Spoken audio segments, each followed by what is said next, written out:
Good evening. I'd like to call the meeting to order. Would everyone please stand and join us for the flag salute? Salute, pledge.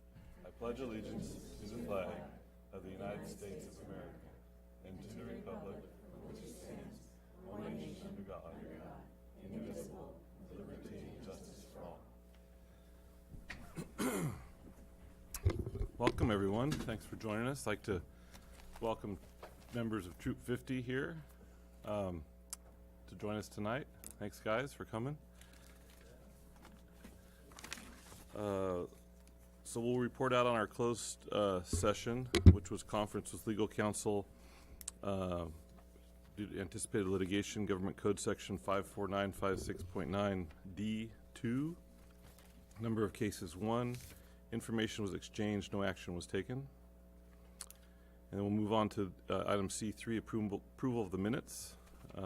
We have the minutes of our regular meeting of October 24th, 2017, minutes of the special board meeting of October 25th, 2017, meeting 1, and October 25th, meeting 2, and special meeting of November 2nd, 2017. I move to approve. Second. Any discussion? All in favor? Aye. Aye. Okay, move on to approval of the agenda and consent agenda. I move that we approve the agenda and the consent agenda. Second. I have a few things I'd like to pull from the consent agenda. Okay. D1, conference requests. D6, revised memorandum of consent with the Children's Project. And D9, personnel summary.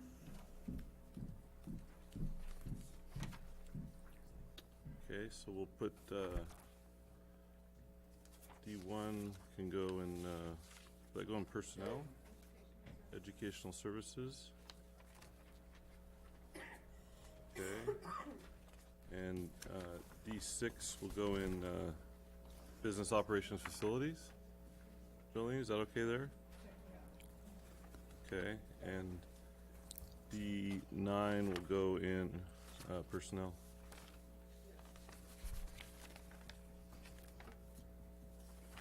Okay, this is a roll call. Rogelio. Aye. Maureen. Aye. Michelle. Aye. Andy. Aye. And I'm aye. Okay, and now we'll move on to public interest reports, presentations, and our student representative report. And Anna, welcome back. Hello. So our student report is as follows. On Thursday, November 9th, over 60 parents participated in the Cash for College night. The primary reason was for FAFSA, because the Cal State and UC system is, like, the deadlines are approaching fast. So a lot of students had help from expert guidance in filling out the form with their parents. Second, the CHS robotics team competed beyond their wildest expectations in the first tournament on Saturday, November 11th. They actually placed second out of 15 teams. They were like the little engine that could, because they were the smallest. Yeah, they were the smallest actual robot there, and they managed to move all the way to the top and just lose by 1 point in the last round, which is sad. Yeah. And the team members were Tony Ochoa, Ian McCurry, Vicky Delk, Leo Bernal, Kai McCurry, Manuel Basave, Kavrin Alexander, and then 2 teammates were unable to make the meet, which were Lisa Mora and Luciano Cortez. And then they want to give a big thanks to the coach and mentor, George Cariente, Mr. Cariente, I call him, and Ben Serta, their after-school tutors. Third, this week is very busy at CHS. On Thursday, 60 students will be attending a performance at UCSB, the Odd King Lear. The same day, 20 students will be traveling to Pepperdine on a field trip sponsored by AOP. And then on Friday, 20 students will be traveling to Cal Poly to tour in the engineering program and for a tour of the campus.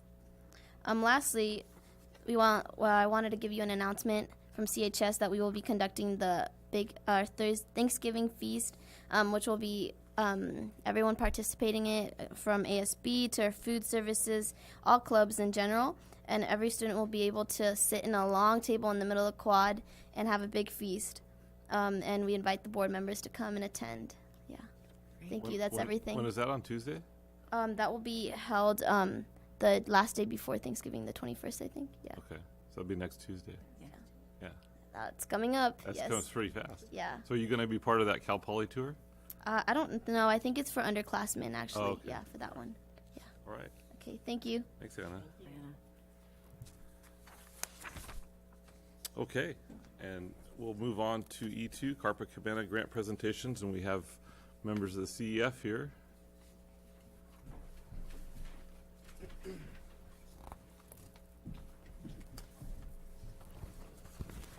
Now you can see the numbers.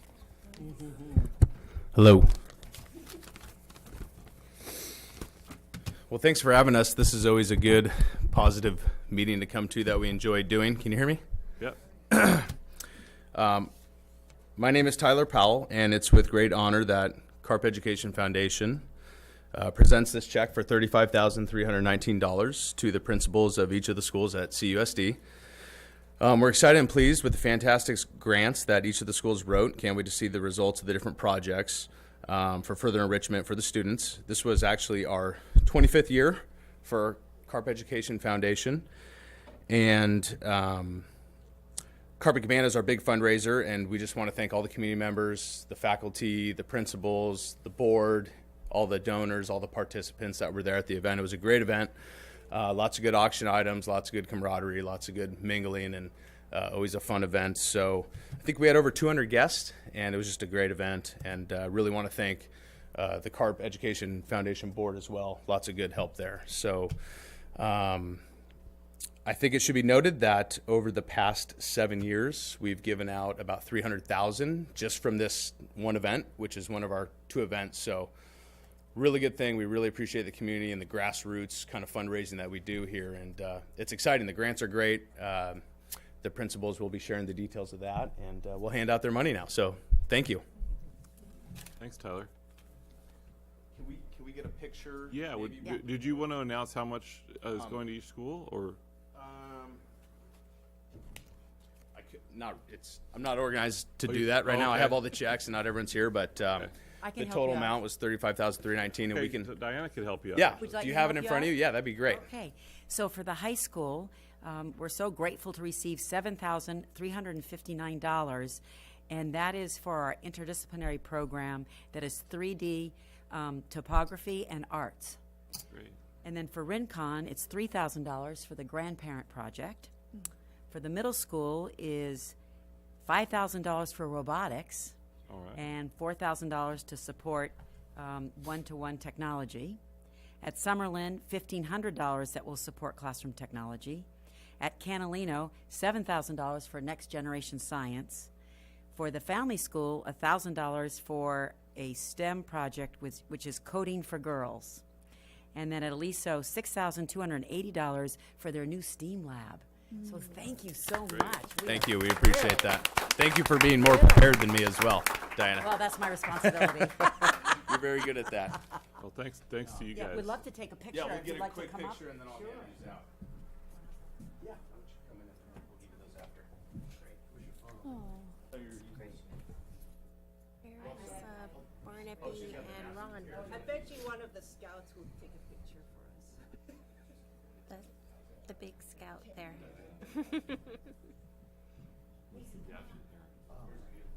We'll stand. Stand? So we Hear whether we crouch- sit or we- stand.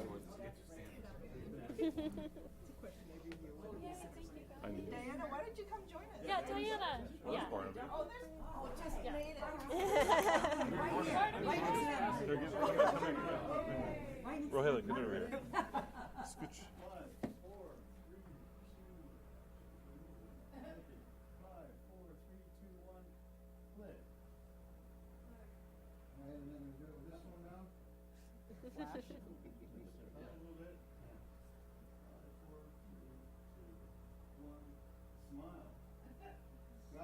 All right, thanks.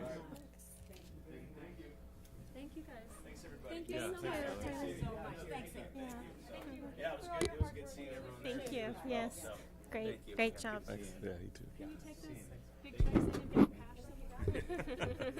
With dry erase markers. Erasable. Use them.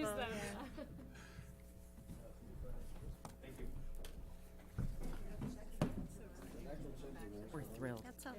So generous. You guys, you know, we're so fortunate to have CEF in this community and the people that Thank are you. supporting it. Yeah, and I think that the grant writing process sounds like an invigorating process for the educators to go through, and the site, you know, I think it's great all around.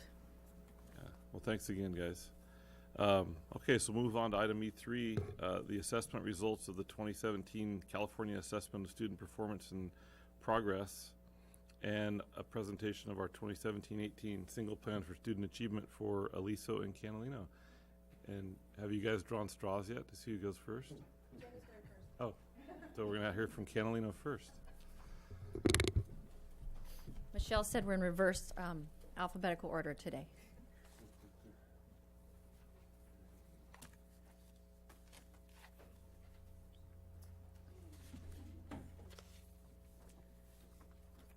Thank you. Good evening. We're here to present Catalino School's single plan for student achievement. And we have some pictures throughout of our little ones learning and enjoying learning. The left is TK, so and the right is a fourth grader. So the demographics of the school, 525 students. With the family school and the preschool, we're at about 630 kids on the campus. Catalino School, the demographic, 76.4% Hispanic, 20.3% white, and 3.3% other groups. 66% of our students qualify for free or reduced lunch, which is how we measure economically disadvantaged students, and 50% of our students are English learners. Our goal, I think, as you know, is to redesignate our students by the 5th grade as fluent English proficient, and we actually were able to do that with far more students this year than we had in the past, so that was really exciting. And Mrs. Rigby came to our reclassification celebration, and I know that all of us principals are trying to make a really big deal out of that because it's quite an accomplishment for students to make. So I'm giving you some overall data, and it's hard to see because it's small on the screen. The blue is the 2015 data, and the orange is the 2016 data, and the gray is the 2017 data. Now, remember when you're looking at this data, is you're looking at different groups of kids, so that's not cohort data. That's just how the grade level scored overall. So if you just look at the data in terms of curriculum and instruction and how well teachers are delivering the curriculum and getting students to mastery, we had a nice increase in our 5th grade data, which was a big concern for us previously. And then a drop in our 4th grade data. We only had 2 4th grade classrooms last year, and one of them had a long-term sub for the second half of the year when students took that test. So when I break that down into the different classrooms, the one classroom achieved much lower than the other classroom, and I attribute that to instruction and the fact that the teacher was on leave. The 3rd grade data stays pretty flat in terms of the curriculum and instruction. We've changed up the team a bit this year. We have a new teacher, Christy Guerrero, who's joined the team, who's really raising the level of rigor in 3rd grade and helping teachers with especially their math instruction, not just in 3rd grade, but across the district, actually. She's working with all of the district's teachers in 3rd, 4th, and 5th grade. If we look at so if I understand this correctly, the bars on the left, so the blue is 3rd each year, 15, 16, 17, right? Mm-hmm. So each subsequent grouping would be the cohort, wouldn't it? Yes. So you could take the blue to the orange to the gray. Yeah. And so more or less. Yes. Which, if you look at your 3rd grade blue, and then your gray in 5th grade, your cohort data does indicate a significant growth. Yes. So, yes. That's good news. Yes, and you see that they made some nice growth in 4th and then some nice growth in 5th. I've been here the last 5 years, and you know that we've really been working on those 5th grade math achievement numbers, and that's kind of been an issue for us. And so we've been really analyzing what we need to do in the lower grades. In the staff meetings, we talk about how everyone in the school is responsible for 5th grade data, because it doesn't just start in 5th grade, it starts in TK and kindergarten, and we all need to make sure kids are at grade level standards at the end of each year. because by the time they get to fifth grade, some are at first, some are at third, some are at fourth. And it's very difficult as a teacher to try to teach to all those different levels. So it's the responsibility of everyone who comes before them to get those kids to grade level mastery of the standards in language arts and math. This is the math data. And if you look at it again as cohorts, it does look better in terms of their growth over time.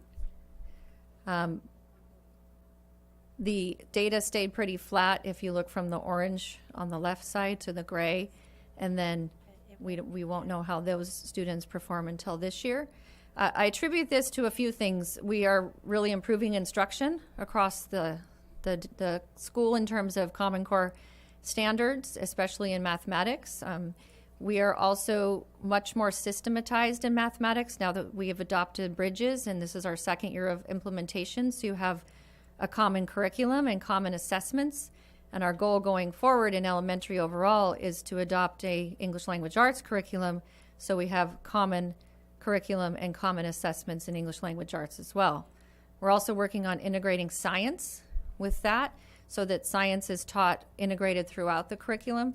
And we're moving away from the system of silos of this is language arts time, this is math time, this is science time, and instead choosing an engaging theme or project common to the grade level to teach all of those things, kind of interweaving them, which makes it more engaging for students anyways.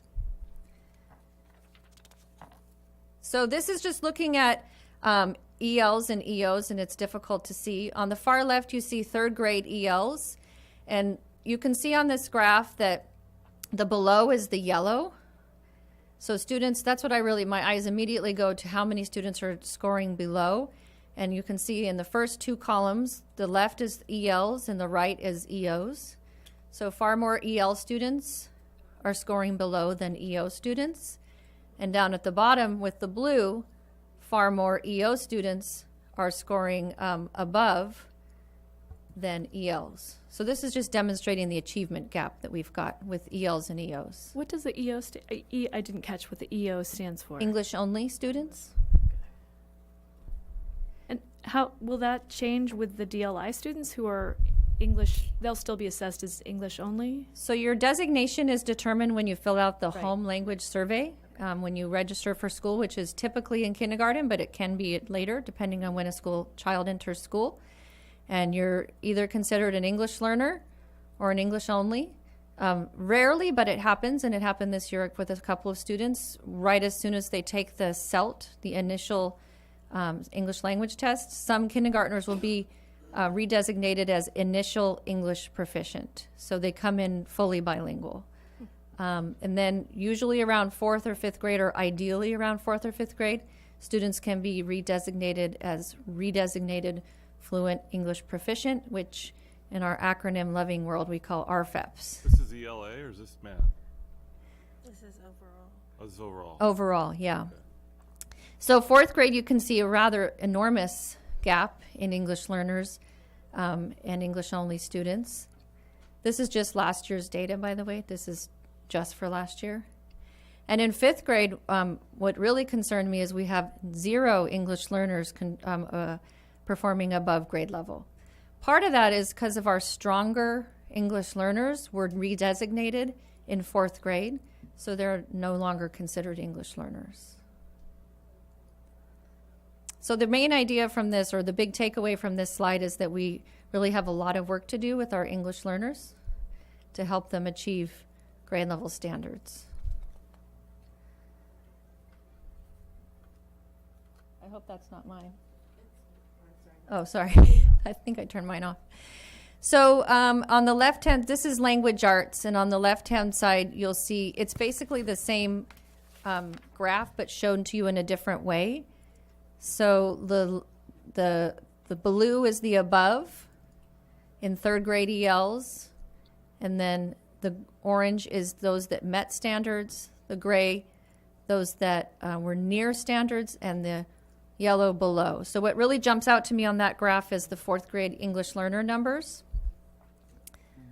So we actually have a completely new fourth grade team that we didn't have last year. And what I'm really watching is those students are now in fifth grade. So that has a lot of implications for our fifth grade team and how they're instructing our English learners in fifth grade.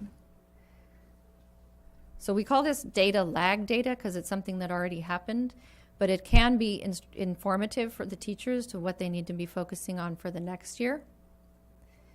So again, if you see on the far right two graphs, you see there's no blue in the fifth grade English learners. And certainly the majority of the English learners in fifth grade scored not met.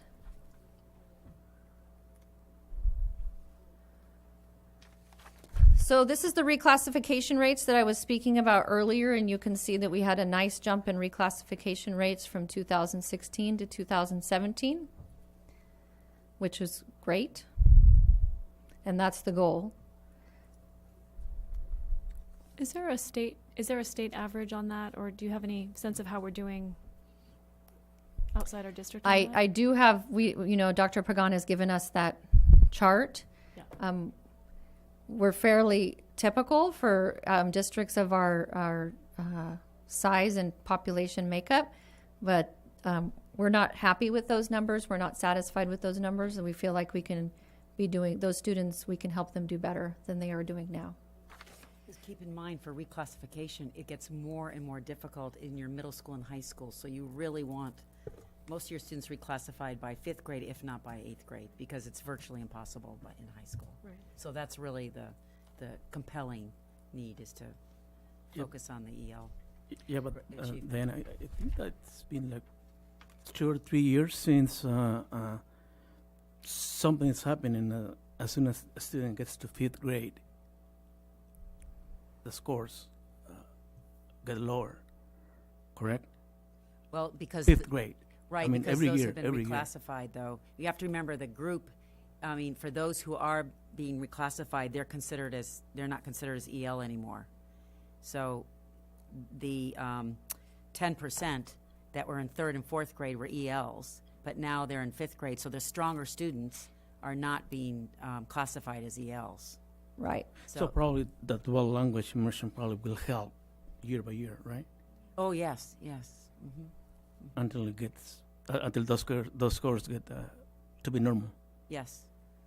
All right. So it's important to note also that the assessment that the state is giving has changed from the California English Language Development Test. We did the initial CELT this year, but that was the last administration of the CELT. So starting this spring, and I believe our window opens on February 1st, all schools will be delivering what's called the LPAC, English Learner Proficiency Assessment for California. Yeah, it's hard to remember them all. But Marnie and I went to the training for that on the 3rd of November, and the level of rigor of that test has gone up significantly. So that also has implications for instruction, and it's aligned with the 2012 ELD standards. But the nice thing is the ELD standards were kind of interwoven with the English Language Arts standards, so it's one framework. So you kind of can teach it together. And then also the number of science items in the LPAC has gone up quite a bit.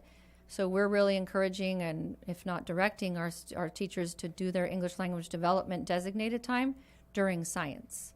Because students are asked to justify and explain. They're asked to provide evidence when they, provide a written or oral answer to a question.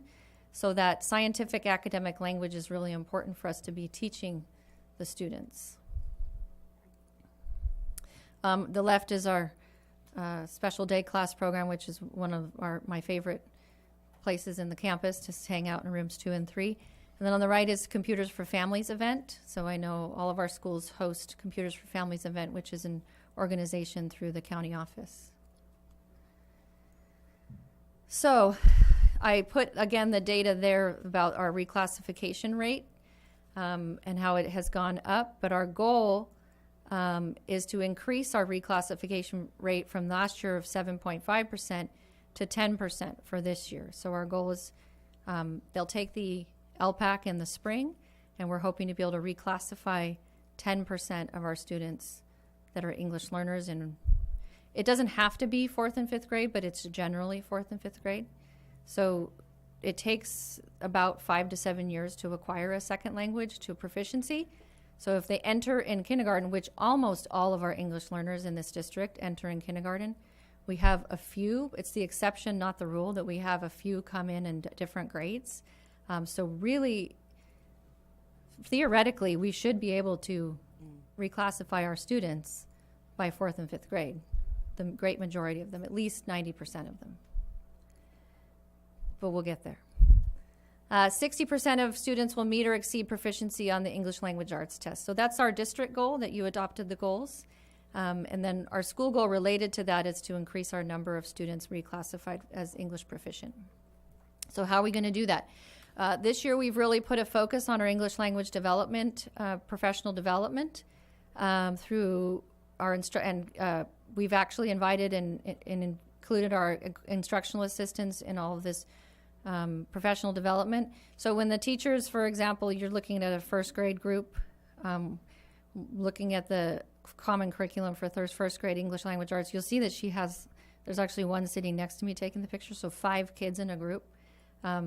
What the idea there is to have them use a lot of oral language and a small group so you can really target the instruction. In kindergarten, it's an extremely fancy and organized thing that happens after recess every day for half an hour. They're split amongst the English-only students go with the instructional assistants, and they're working on academic vocabulary. The DLI English-only students are in Spanish as a second language to increase their Spanish. And then the English learners that are in DLI are in ELD, so they develop their English. But DLI is wrapped into that whole system that they've got going on up there. It's incredibly beautiful the way that they've organized it, and they're using the 4 strategies that we've been learning, and they all use the same, like, say, for example, it's Goldilocks and the 3 Bears that week. Every group is doing Goldilocks and the 3 Bears, just the objective would be different depending on the group of students that you're working with. So they would use Goldilocks and 3 Bears in Spanish for one group. We have a question. Jamie, is there research that says that 30 minutes is the recommended time, or is That's actually the state law. that's the minimum time? Mhm. I mean, would it benefit to have more minutes? I'm sure that it would. It would just be a question of where do you take that from. So if you actually look at the elementary day and you go by minutes on how many minutes for language arts, math, ELD, science, art, PE, you don't actually have enough minutes. The It's mathematics don't work just- out. From my experience as a classroom teacher, trying to get them settled after recess, you're losing minutes just having them kind of focus, Yeah. and then it becomes like 15 to 20 minutes, and then you're transitioning again. So is there a way to integrate ELD into the rest of the day? Right. So the 30 minutes is the designated, and then the rest of the day, all of your instruction needs to be using integrated English language development strategies. So the teachers are being trained on both, the designated and the integrated for all grades. I just want to commend you on the logistics of trying to not only break up all those small groups, but then to find excellent instructors to be able to teach it. I observed Maisie's Spanish language development class on Halloween, and the way the teachers, even after recess and the Halloween parade, the way she was able to focus in and hone in for that 30 minutes was extraordinary. So just, good work on managing the challenges there. Thank you. I have one I'll more pass that I along have to one our more teachers. question around that. Sorry. No, please. And I'm just taking notes for future budget considerations. Of our K through 2 teachers who are doing the designated ELD, how many are B-clad? Oh, that's a good question. So 1, 2, 3, 4, 5, 6, 7. 7. I have an out of- unusual number of B-clad teachers at my site. Okay. 7 out of how many K through 12? K through 2. 4 plus 3, 13. Okay, thanks. And going forward, we will really be focusing on higher B-clad teachers because of DLI. We're also using the program Admentum online learning program to assist teachers in creating small group instruction. So if they need to pull a group of 3 or 4 students during a math lesson where the English is preventing them from accessing the concept, The other students can be using Edmentum so that they're doing something that furthers their own personal learning path. Our second goal is related to the LCAP goal about standards-based instruction, and we would like to increase student achievement in mathematics to 50%, standard met or exceeded. So this is actually related to reading. Reading intervention, so there's the 60% English language arts and the 50% math instruction. So we have the reading intervention teachers. So I've actually was in several meetings today, student study team meetings. There was one case, so they had data from the 3rd through 5th grade. One student was reading like 37 words a minute in the beginning of October and is reading 112 words a minute now, because he's getting 1 hour a day of targeted reading instruction. And they do this assessment across all the grades called the Core Phonics Inventory. And this came from the reading specialist training this summer that was put on by the SELPA. So we can drill like way, way down to what is preventing the student from being a fluent reader. So in some cases, they don't have their digraphs. Like they don't know, when you're an English learner and you're K through 2, you're acquiring language. And so you're missing some of that key instruction. So our Kathy Escobar, who teaches 3rd through 5th, is getting down to the nitty gritty, as I call it, on what exactly is the issue with the student and just going back and teaching those phonics skills. And once that gets it's like a puzzle that gets all put together for the kids, then they can start reading. And also it's just time with your eyes on the text. Like we talk about every staff meeting, I ask the teachers to write down how many minutes today did your students actually read, like read out loud or read to a partner. And so we're keeping that as a level of consciousness because the way to get better at it is practice. Jamie, and what's the average words per minute? I'm sorry? What's the average?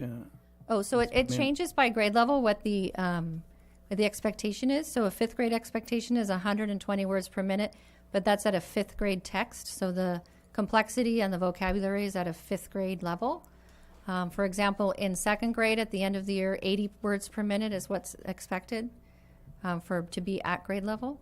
So the whole district, elementary district, uses the Dibbles assessment to measure student words per minute, which is actually a fairly good indicator of a student overall in language arts. So if you're using a lot of what we call cognitive load, if you have to sound out every word, then you're not capturing the meaning of the text. So you have to read at a certain speed to be able to get the comprehension of what you're reading. So if you're having to put a lot of your effort to sounding out each and every word, you're not going to understand what you're reading. Okay, thank you. So the language arts is 60% exceeded. You can see where we are in terms of English learners and English only, and look at the gap in 4th grade last year. It's a huge gap. And then the gap in 5th grade. So it actually widens as they get older. It does. Yes. And then, as Diana pointed out, in 5th grade, those students who were redesignated in 4th grade, so it's about, I would say, 21 students were redesignated, and so now they're counted in the English-only numbers. And so is it Dr. Pagan that's helping the district identify new strategies, or are you just implementing kind of other strategies more effectively, or are you collecting data and trying different? I'm just very interested in, because this is a huge problem facing the state. Mm-hmm.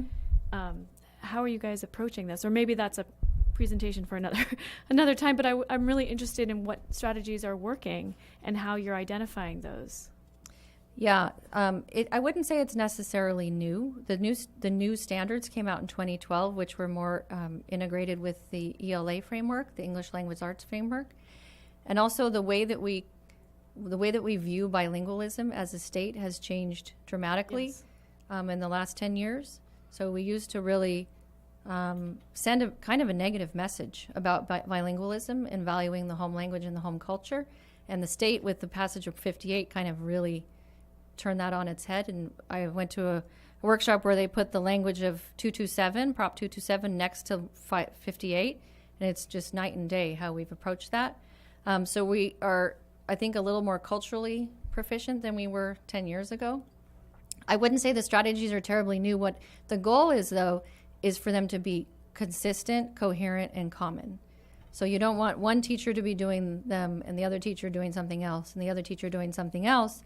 And then those students go to the next grade and they've had 3 different experiences. So we want it to be common and coherent amongst every classroom in the district. So second grade curriculum for English language development and second grade, how we're approaching it in each classroom needs to be the same. It shouldn't matter what teacher you have. And that's the bigger challenge. That's a system challenge. Well, it just seems like at a certain point a student's going to give up, if they're not getting reclassified and they keep being designated EL. And like you said, by high school, there must be I would be interested in seeing more, like drilling down more into this in the future, because it's like at a certain point, what's the optimal, are you saying 4th and 5th is kind of the optimal age? Yes. And so that just has to be the gold standard. That's just has to be what happens. Diana has made that very clear. Well, there you go. But it's based on research, that idea. Yes, it Okay. is. Yes, it is. 5 to 7 years. That's the research, 5 to 7 years. Great. With good instruction and appropriate progress monitoring and intervention. So that's we have to do for every child. When Gerardo does his single plan for student achievement next time, you can ask him about English learners in the high school and how difficult it is to reclassify them at that point and why. So I have a question. The better you are as reclassifying students, won't the gap increase because those who are mastering the language are now able to perform better, and those who aren't reclassified, which means that they're struggling, they will continue to struggle, and maybe that's why we see such a high number in 5th grade is because Yep. they're really struggling. Right. You're correct about that. So what we're going to have to start putting on our graphs is the number, so you'll understand Right. the number of kids that we're looking at, and hopefully the number on the English learner graphs becomes smaller, and the number on the English only. It really should say EO RFEP. I mean, it's not printed that way, but that's really what it should say. It would be interesting to have data on the success of the students who have been reclassified and how they just We do have that data, and our RFEP students district-wide outperform our English-only students. They're some of our very most talented students in the district. Right. Because that took a lot of effort and work to get to that point, and they continue that. I'm going to check. Yes? Yes.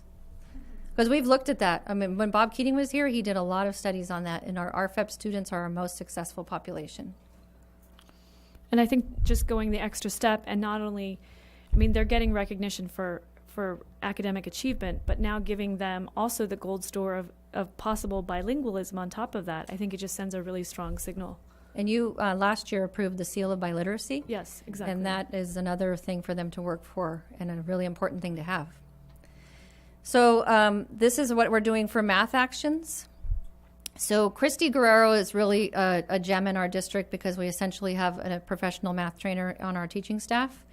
And she's working with our 3rd through 5th grade teachers specifically on utilizing several strategies and programs that we have learned, Number Talks, FactsWise, and the Bridges program, which are problem-solving skills, to be commonly implemented across all 3rd through 5th grade classrooms. And we have allocated several instructional assistants to 2nd through 5th grade in the afternoons to work with students essentially just on math facts, because if you don't have your math facts in the 4th and 5th grades, you're not going to be successful. Edmentum Learning is also used for math and language arts. And on the right side, you can see the very specifically written goal of the dates that we're working with Christy and what they're going to be doing. They're also learning to use the interim assessment blocks from the CASP to be able to assess where students are. The CASP system is evolving over time because it's taking the state, they have a gradual rollout. They've had those interim assessments available. So say, for example, you do a unit on fractions. You could have gone last year or the previous to give your students the interim assessment as a practice for them, but you wouldn't have gotten data back to see how they did. So teachers didn't really do it because they didn't feel that it was helping their instruction. So this year the system's been upgraded to where they now get data on how their students did, and then you can take that data to your next professional learning community meeting and look at everybody's results. How did you do on fractions? How did your students do? Wow, your students did great on fractions. How did you teach that? We need to all be doing it the way you're doing it because that really worked for you. So that's how a professional learning community needs to work. What we have needed is that common assessment to look at it. So our last goal is related to engagement and positive school culture and the engagement of parents. So the district goal is 90% of students will report feeling safe at school. And generally, I mean, district-wide right now we are not at 90%, but elementary generally has higher numbers of feeling safe at school than middle and high school. So actually last year was the middle school numbers that brought us below that 90%. So we're pretty comfortable with our reporting safe at school numbers at the elementary level. And again, that's only fifth graders that take that California Healthy Kids Survey. It actually opens tomorrow. And if anybody at home is watching, we're sending it out to parents this year, and it will be on Parent Square starting tomorrow from all the schools. So we hope that parents are going to fill that out and help give us some feedback. But we want to increase family engagement across multiple parent groups on campus. So we have a very strong Parents for Catalino. We have a very strong English Language Advisory Committee. We have a very strong Carpinteria Family School Parent Support Group. What we haven't felt is working as well is the integration of those groups to a common purpose. So we have 3 joint parent meetings for all campus families in September, January, and April. So we've already held the September one. Actually, Diana was there. It was fantastic. And we went over data and expectations for parents of what are the basic necessities your kids need to be successful in school. We have the holiday trolley coming up, which is, I think it's probably already sold out. It's very popular. And the ELAC group does the tamale sale for that event. So they work together on that event. And then this is the picture actually, the United Parents Padres Unidos ELAC training. And this year we had it district-wide, so all the ELAC groups came together at the high school, and Mr. Cornejo hosted us. Parent Square has become the way we communicate. We post everything on Parent Square. It's very helpful. We don't do any paper letters home or things like that anymore. And I like it from a principal's point of view because I can just go to the page and I don't need teachers to put their letters in my box or anything. I can just go read everything. They post pictures. It's great. And then we have 2 family education nights on campus. We just had family math night last Thursday. I think, Maureen, you were there. I was anticipating we might have lower attendance because it was Thursday night before a 3-day weekend, and it was packed. It was packed. So many people came. So I'm giving out a lot of homework passes. I was filling those out today. And then we have college night, which it's sort of like a science night, but it's like a college and career, it's part of our college and career plan as a district to bill it as college night, and then you can go to the College of Arts, College of Marine Science, College of Physics. We have different people come for that too. So, Jamie, just for the public, I mean, I think most of us up here know, but can you talk more about the importance of family engagement and how that relates to student achievement? It's highly, highly correlated. So if you look at all the research and all the studies, family engagement is very, very correlated to student achievement. And that I'm always careful to say that looks different for different families. And I have about 1,200 parents on the campus, and I probably have 10 who I would consider are not engaged. But attending your child's conference is very important to work together on what your child's challenges are and how you can help at home. Working on fact fluency is a big deal. So when you're in kindergarten, they need to know all the ways to make 5, and you do that with a lot of tactile strategies, having them come to family math night so they understand how we're teaching these things so they can reinforce that at home. And then reading at home, and not just the actual reading, but creating a culture of literacy in your home, no matter what language it's in. But if you ask your child to read for 20 or 30 minutes, whatever the grade level asks you to do, and then you're on your phone or watching TV while you're asking your child to read, it's sending a conflicting message. So if the family reads for 20 or 30 minutes, at my house it's an hour, but my children aren't real happy about that. But it's the culture that you create in your home that puts a value on it. And I bring that up just because I think it's important that, district-wide, we know that these scores are a challenge. They're not good. But that schools can only do their part, and teachers are doing their best with, you know, their class sizes. But for the student achievement to really shift, it does need to be a homeschool connection, and the more that parents can be involved in this process, because teachers can't do one-on-one, but you can do one-on-one in the home. And so the more that we can support families to take that role on will help with these numbers, I think. So. Yeah, I agree. I've also heard too of doing, like, instead of a story time at night, but switching it up and doing like a math problem. I personally have not tried it yet, but you know, I think creative tips to parents like that could be helpful, you know, along with the parent square, maybe once a month, just grade level appropriate tips for how parents can help their students out. I would really value that, because sometimes I'm at a loss or I'm busy and I don't know, I want to help my daughter, but I don't necessarily know how or what to do. So, And those are great conversations for our parent conferences and at those particular events. And what are the statistics of parents who don't show up for their It's parent-teacher very, very conference? few. I think we're at like 97%. At that- elementary Oh, level. yeah. Okay. Yeah. I think it's a bigger issue from, I feel like at the middle school and high school, and this is coming from a parent perspective now, the parent has the onus of reaching out, because there's not a system set up for meeting with teachers on a regular basis. So if you feel there's an issue, then you reach out. So it's easier at elementary to do that. Plus, you have many more teachers. So it sounds like you've got the goals and you've got this really great infrastructure and great teachers. Are there any other challenges or, you know, obstacles that you're actively working with, or, you know, what are you kind of facing or looking at for the next year in terms of just making this happen whole now? day is I could go through my whole day. Yeah. I have a wonderful team. I have a fantastic team. Diana, I think, is coming tomorrow and gets to see everybody in action. And you actually came and saw everybody in action. It's a really phenomenal team.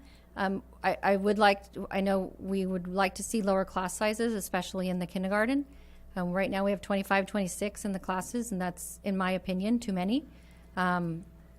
It's difficult, you know, they're learning to learn. And so 25, 26 in a class is challenging. And it's so important to get them to master those K standards so that the first grade teachers don't start at a deficit point, that they're able to go from there forward. If anything, I would prefer kindergarten first to focus on those lower class sizes. I know I'm asking a lot of questions, but you're first. So all principals should write this down, because I'm going to ask the same question to every single one. So based on the 3-year data trend that we now have, because we're, 4 years into CASP? We're 3 years into a measured CASP, but this is our 4th measured year. What, if you had to name one key strategy shift from last year's plan to this year's plan, what's different? Professional development. Okay. And is that an increased fiscal impact moving forward, or is it going to be a I would wash? say it's a minimal fiscal impact. It's how we're utilizing our existing calendar and how we're utilizing our minimum days, and just really being intentional at the beginning of the year, planning that ahead of time. And then we just happen to have a highly trained math professional development person. And we've just made a strategic decision as a leadership team that we have to focus on English language development. And Michelle, you've been advocating for that for years. So we just dove in, you know, that's what we have to do. And it's logistically challenging beyond K2 because we don't have instructional assistants beyond K2. So to get lower numbers, it doesn't really happen. But ideally, we would be doing that K5. So we really focus on the integrated on 3rd, 4th, and 5th, with the thinking that in K2, we've established some really strong linguistic skills with that English language development. The last question I have too is just related to TK and EL students, and if having that additional year of English instruction, I've heard from kindergarten teachers that they can really see a difference in the students that have had TK at the beginning of the kindergarten year, and I'm wondering if that's even more pronounced for students who are learning to master English. So I think that might be something that I would be interested in seeing.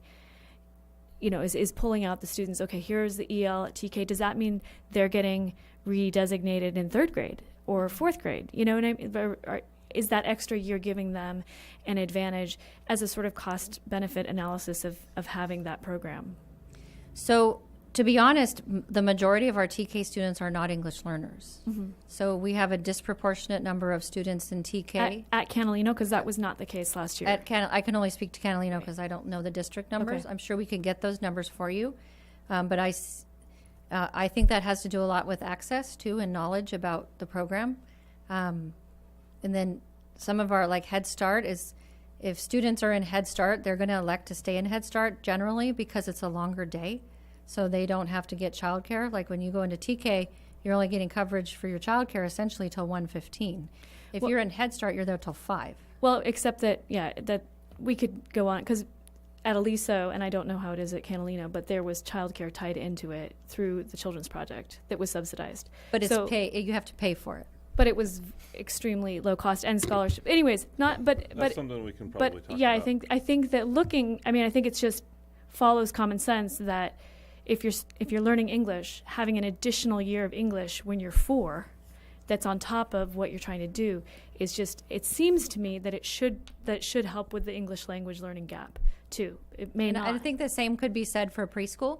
So like a lot of we actually in room 1, which is the CCP preschool, have a lot of English learners in that. So generally what the teachers see in kindergarten is if you've had a previous preschool TK type experience, you're going to be more successful because you've learned a lot of those learning to learn skills. So whether it be TK or preschool, it's great. We saw that with our KSEP scores Going up. when we started seeing those students that had gone through Maine, Yep.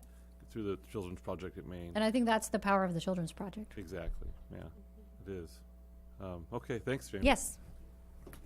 Okay, so we'll move on to Aliso and Michelle Fox. Before we introduce Michelle, I just wanted to publicly commend Jamie. Jamie has done a fabulous job in leading her teachers to relentlessly focus on student learning, at the same time developing a really positive culture and climate for families and students. So great job, Jamie. I'm thrilled that you're on our team, and I really enjoy working with you. Thank you. Yeah, we're going to see some good success. And now you'll meet Michelle All right. for Aliso. Hi, Welcome. everybody. Nice to be here. So I'm going to present the data on Aliso's CAS scores from 2017, and then take a look at some cohort scores. So the first slide that you'll see here is our overall scores for 2017 at ELA.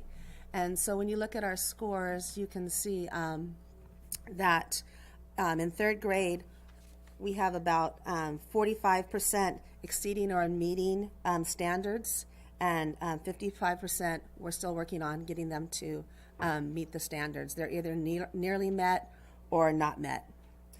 In 4th grade, we have about 55% that meet or exceed in ELA, and 45 that aren't meeting yet. And then in 5th grade, we have 55% that meets, and then 45 not met in our English language arts. And that's for 2017. In math, it's a little different in our math scores. We have, in 3rd grade, 40% of our students are meeting or exceeding, and about 60% not meeting or exceeding, and not meeting or met in 3rd grade. And when we look at 4th grade, our scores go up a little bit. And total overall met or exceeds, we have 54% of our 4th graders meeting and 46 not. And then it decreases again in 5th grade, where we have about 38% of our 5th graders not, 38% meeting, and about 62% not meeting. So we see that in 5th grade, that's where we're struggling, is our students in math meeting or exceeding the standards in math. And one of the things that I attribute this to is that there's a lot more reading and writing that goes into the math test for 5th grade than we see in 3rd and 4th grade, and then just the increase in academic vocabulary that they're asked to use and understand increases in this area. So the next slide is our ELA cohort. So when you look at this, the blue is our third graders in 2015, and the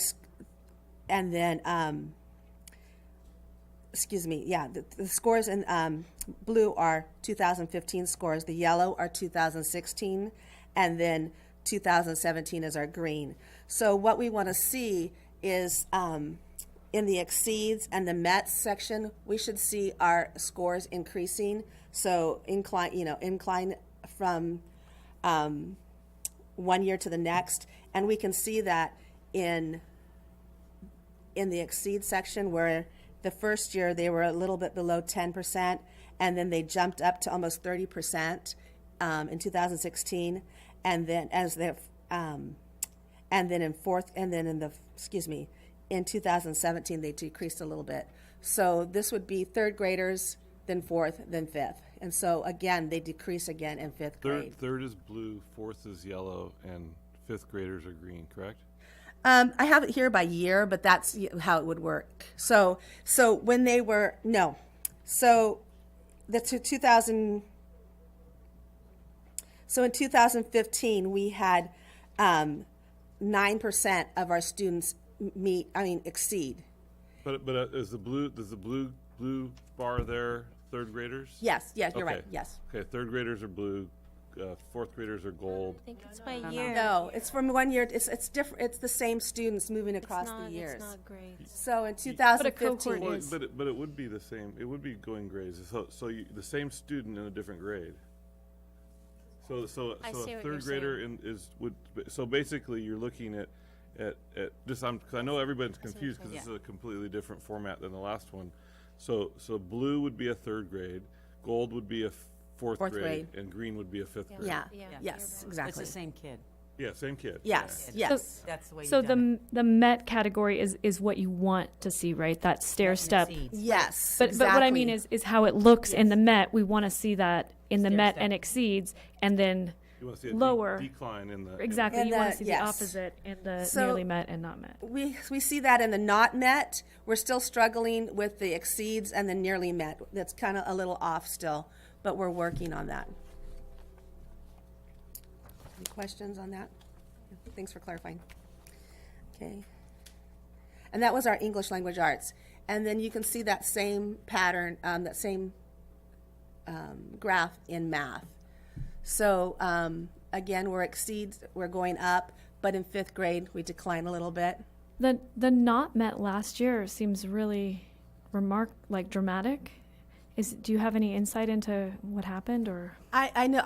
All I know is that we switched math programs last year, and it was something different. So I think that maybe that might have led to a change. I'm also was looking at our the claims and targets, and when we were digging down into that, they were struggling with a few of those claims, and really it was understanding the academic vocabulary and really being able to write and reason what was going on. So the fifth graders were given like a new curriculum and then had to test on it. So it was sort of like not ideal. Like whereas the kindergartners, they're getting the new curriculum, they'll have it for 5 years, they'll use the same system. That's the change that Okay, we had. that makes sense. Yeah.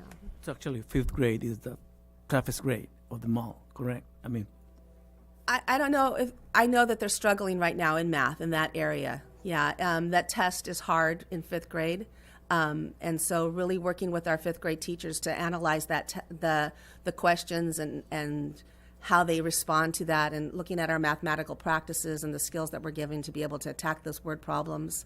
The computational skills they tend to do well. It's those ones that involve vocabulary and words they struggle with. thank you.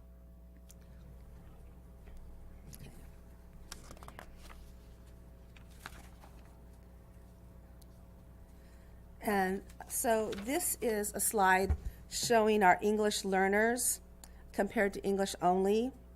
And I've broken them down into meets and exceeds, which is on the left-hand side of the graph, and then the meets and exceeds for EL in comparison to meets or exceeds for English only, which is on the right side of the graph, just to kind of show you the disparity between how our students are performing. So our English learners are increasing, meets and exceeds, and as they go from third to fourth, but are decreasing as they go into fifth. And you can see that same pattern in the English only. They're excelling as they go into fourth, but decreasing a little bit in fifth. But you can also see the disparity in the percentages of our students that are meeting standards or not meeting standards based on their English language status. Yeah. What's your percentage of English learners? I knew you were going to ask me that, and I didn't write that down. But I think we're in the 80%, so we have quite a few, like 87%. No, it says it right here. Let's see. You're 87% are Latino, 75 are socioeconomically disadvantaged, and I would imagine 72%. It's close to 80%, 85%, yeah. 75%. So programs, once, Yes. as soon as we can identify programs that specifically target any interventions that we can target that really focus down and dial into that achievement gap are going to be even more, important for Aliso, it seems, because of our population there. Yes. Yeah, so right now we're piloting, and I'll talk about one of our standards is our ELD standard, but right now we're piloting the Wonders program, and it has an ELD component, and our K2 teachers are using that component in their instruction, that ELD component for designated ELD, and it's a structured research-based program. And so we're hoping that that, along with all the other strategies and skills that we're teaching through the integrated ELD time, that this will help bring those scores up. Yep. Question? No? Sorry. All right, so then moving on, this is our area in math. So you can see that from third grade to fourth grade in math, they kind of stayed the same, and then decreasing in fifth grade. And then for our English only, they increased in fourth grade, but then there was a decline in fifth grade. So overall, that test is very hard for it's harder for our English only students too. Questions? Okay.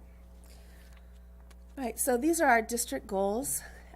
Jamie went over these with you also. So based on these goals, we wrote our school goals. So based off of 60% of students in grade 5 will achieve grade level proficiency in English language arts.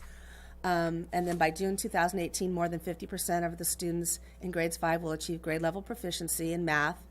And then more than 30% of our English learners students will be redesignated as fluent English proficient by grade 8. And more than 80% English learner students will score early advanced or advanced on the LPAC. So looking at the school goal for Aliso, the first goal that we have is that by June 2018, more than 60% of our 3rd through 5th grade students will score at above benchmark in ELA as measured by the CASP. So we're going to use that. And you can see that these are the 2017 scores. And so we had 45% of our 3rd graders, 55%, and then 54% meet or exceed. And we don't want to limit to just our 3rd through 5th grade because we know that the test doesn't just start in 3rd grade. I mean, the learning doesn't start in 3rd grade. So we've made the goal for our K2 that 65% of the students will score at above benchmark based on our English language arts district benchmark assessments, and those will be our common assessments that we will be working on. And so how are we going to do that? So we are going to provide our students, our teachers and students with a district adopted and evidence-based reading program. And right now we're going through the piloting program, and we're looking at what's going to best meet the needs of all of our students. So hopefully that'll be in place by next year. We're going to have K-5 teachers collaborate with site PLCs and then also their district grade level teams to talk about evidence-based strategies, how they're meeting the needs of all their students, common assessments, and discussing those things that go into making it coherent, as Jamie talked about, across the district. We're also going to provide a Tier 1 technology-based intervention or enhancement program, and that would be our Admentum. And so we're going to be using that. We're going to implement a learning support team to monitor the progress of student learning and recommend interventions. So our school psychologist, our school counselor, resource teacher, myself, and I'm missing somebody, will be meeting regularly to talk about those students that aren't progressing. So when the teachers have their grade level meetings and they're collaborating and they're bringing these students up that aren't making progress, we can talk about interventions and help support them in making those interventions, providing them support. We have a Tier 2 based intervention program for students scoring not met or nearly met. So catching those kids early and supporting them and helping them with those early foundational skills and making sure that they're able to access the curriculum when they're in their classroom. Can you describe what that would look like? Which one? The Tier 2 based intervention. So I have an intervention teacher, and she's given the core phonics test that Jamie talked about, and we as a team decide which students are most needy at this point, what meets our criteria, and she works with them 30 to 45 minutes a day, 4 or 5 days a week, and then she also pulls out other students in the afternoon to give some targeted one-on-one instruction for students. How many did she work with typically?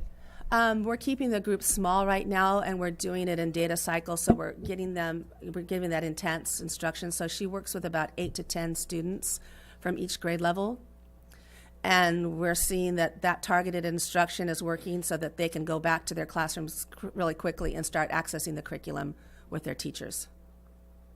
One more thing, just again for budget considerations. Is that a permanent teacher or a contracted person? She's 50-50 right now, and so 50% is permanent, I believe, and 50% is a temporary contract. Okay.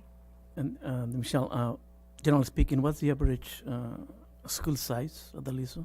What's the number of students we have? We have approximately 400 students.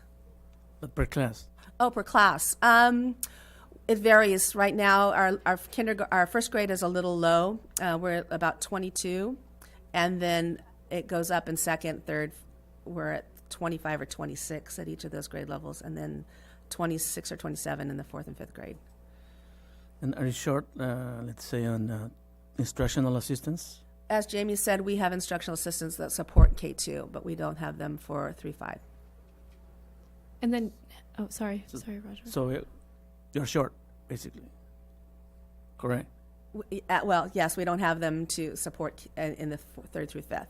We've allowed our resources to be given to the K2 so that we have that strong foundational skills built up and they can work with those students. Oh, okay. Thank you. And I'd heard from some teachers that there was some combo classes at Aliso. Has that continued on this year? We don't have any combo classes this Okay. year. Okay. We did have a 4-5 combo last year, but we don't have any this year. And do you think that's beneficial to keep it single grade levels for those English language learners that are struggling? And I'm a proponent of single grade classrooms. okay. All right. We also are providing our GATE program. We have a rigorous GATE program, and we're thankful for that. So those are helping our students go further than what they are getting in their regular classroom. And then what I want to do also is to analyze our current student study team protocol to make sure that we're providing the support that we need to all the students that are in need or that we find that are scoring low. I have one more question on Sure. the slide before you go on. Do you happen to know the last time we adopted a reading program? I was going to say 2007, maybe? 2007. So we've used the same one for the last 10 years, district-wide? Okay.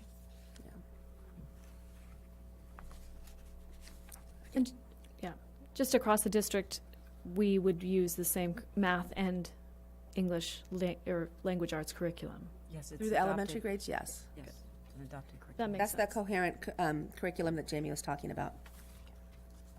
All right.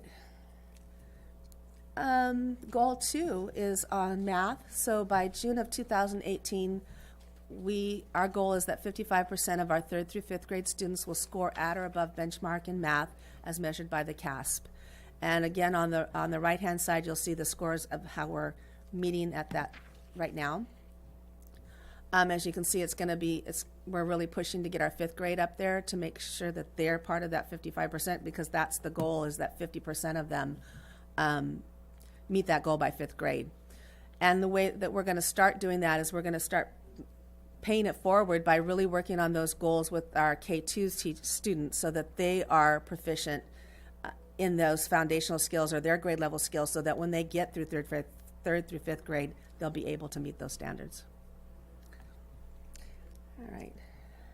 So how are we going to do that? So actions for math, K-5 teachers are going to implement our district adopted evidence-based math curriculum, which is Bridges. And we're going to do that with fidelity and throughout with collaboration and making sure that we're working together on that. We're going to focus on the standards for mathematical practice to develop an understanding of math and focus on developing reasoning and building mathematical communication. We're going to provide that Tier 1 technology-based intervention and acceleration program, which is Edmentum again. Our teachers are going to collaborate with the site PLC and district grade level teams, working on those best strategies to meet the needs of our students who are struggling in math. I'm going to be conducting ongoing classroom visitations in the area of math, in all areas, but just focusing a lot on how we're teaching our math.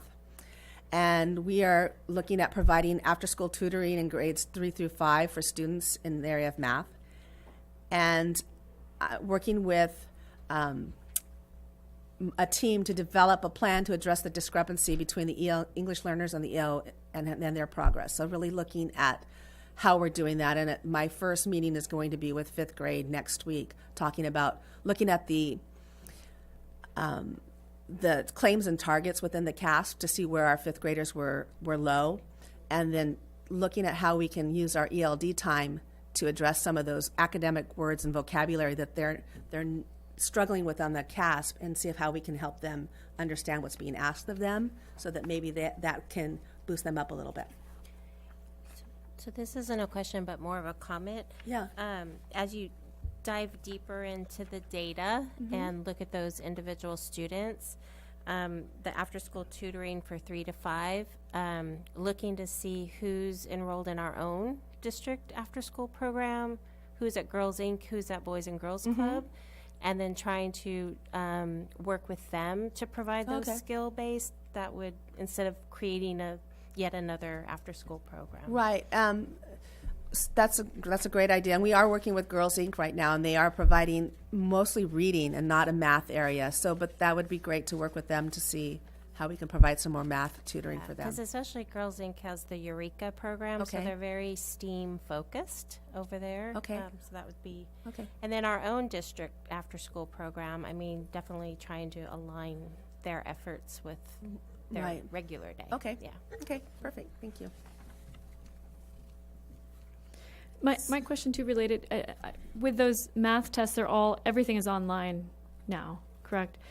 And so I'm sorry if this seems like a stupid question, but do they do practice tests leading up to that? Yes. Okay, because it just seems so unnatural from an analog point of view to be, doing math. It's harder to do math online if you're not used to it. So that's not a challenge, and you don't think that the technological aspect is a challenge?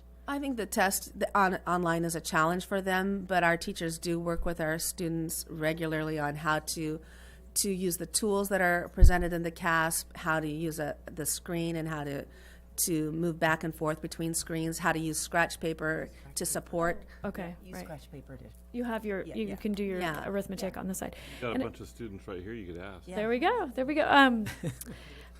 But just along those lines, this is just kind of a comment that I think, is open for our whole community, but we all want these scores to be higher, and I would encourage all of us to get creative about how we can involve the community. And like the math night, the science night is fantastic, but really almost throwing it out to the community, like we all need these test scores to get higher. And as a parent, I don't think I was aware of, I don't think I have a working understanding of the low, the scores not being where we want them to be. And yet when parents are considering moving into our district, what's the first thing they do? They look at the local school's test scores. So it's in the interest of all of us, not just the school principals, to get these test scores higher. So I'm just imagining like an optional Saturday school that's for math, or really maybe honing in on the 5th graders and getting some community support around math. But one of the things Jamie, at the math night, for math. it really felt like the whole community was being invested in the same way that science night feels like the whole family is there to like improve. You don't even feel like you're learning; you're just having fun together. Let's get through this Sorry. presentation, and Anyways. then we can make some comments. So our goal 3 is to move our students up in reclassifying. And so we set the goal that 98% of our English learners that are scoring early or advanced on the LPAC will reclassify as RFEP. So I know that's a differently worded goal, but it's when we look at if they're scoring advanced or early advanced, they should be able to be proficient on the CASP also. And if they meet the criteria, then we should be able to reclassify them. So I really wanted to focus on those kids and making sure that they are performing well on the CASP too, so that we can reclassify them and make sure that they've got the strong foundation. Okay. And then how are we going to do that? As Jamie mentioned earlier, they're participating in ELD professional learning opportunities. We're providing ongoing professional learning opportunities for K-2 teachers that focus on ELL evidence-based strategies.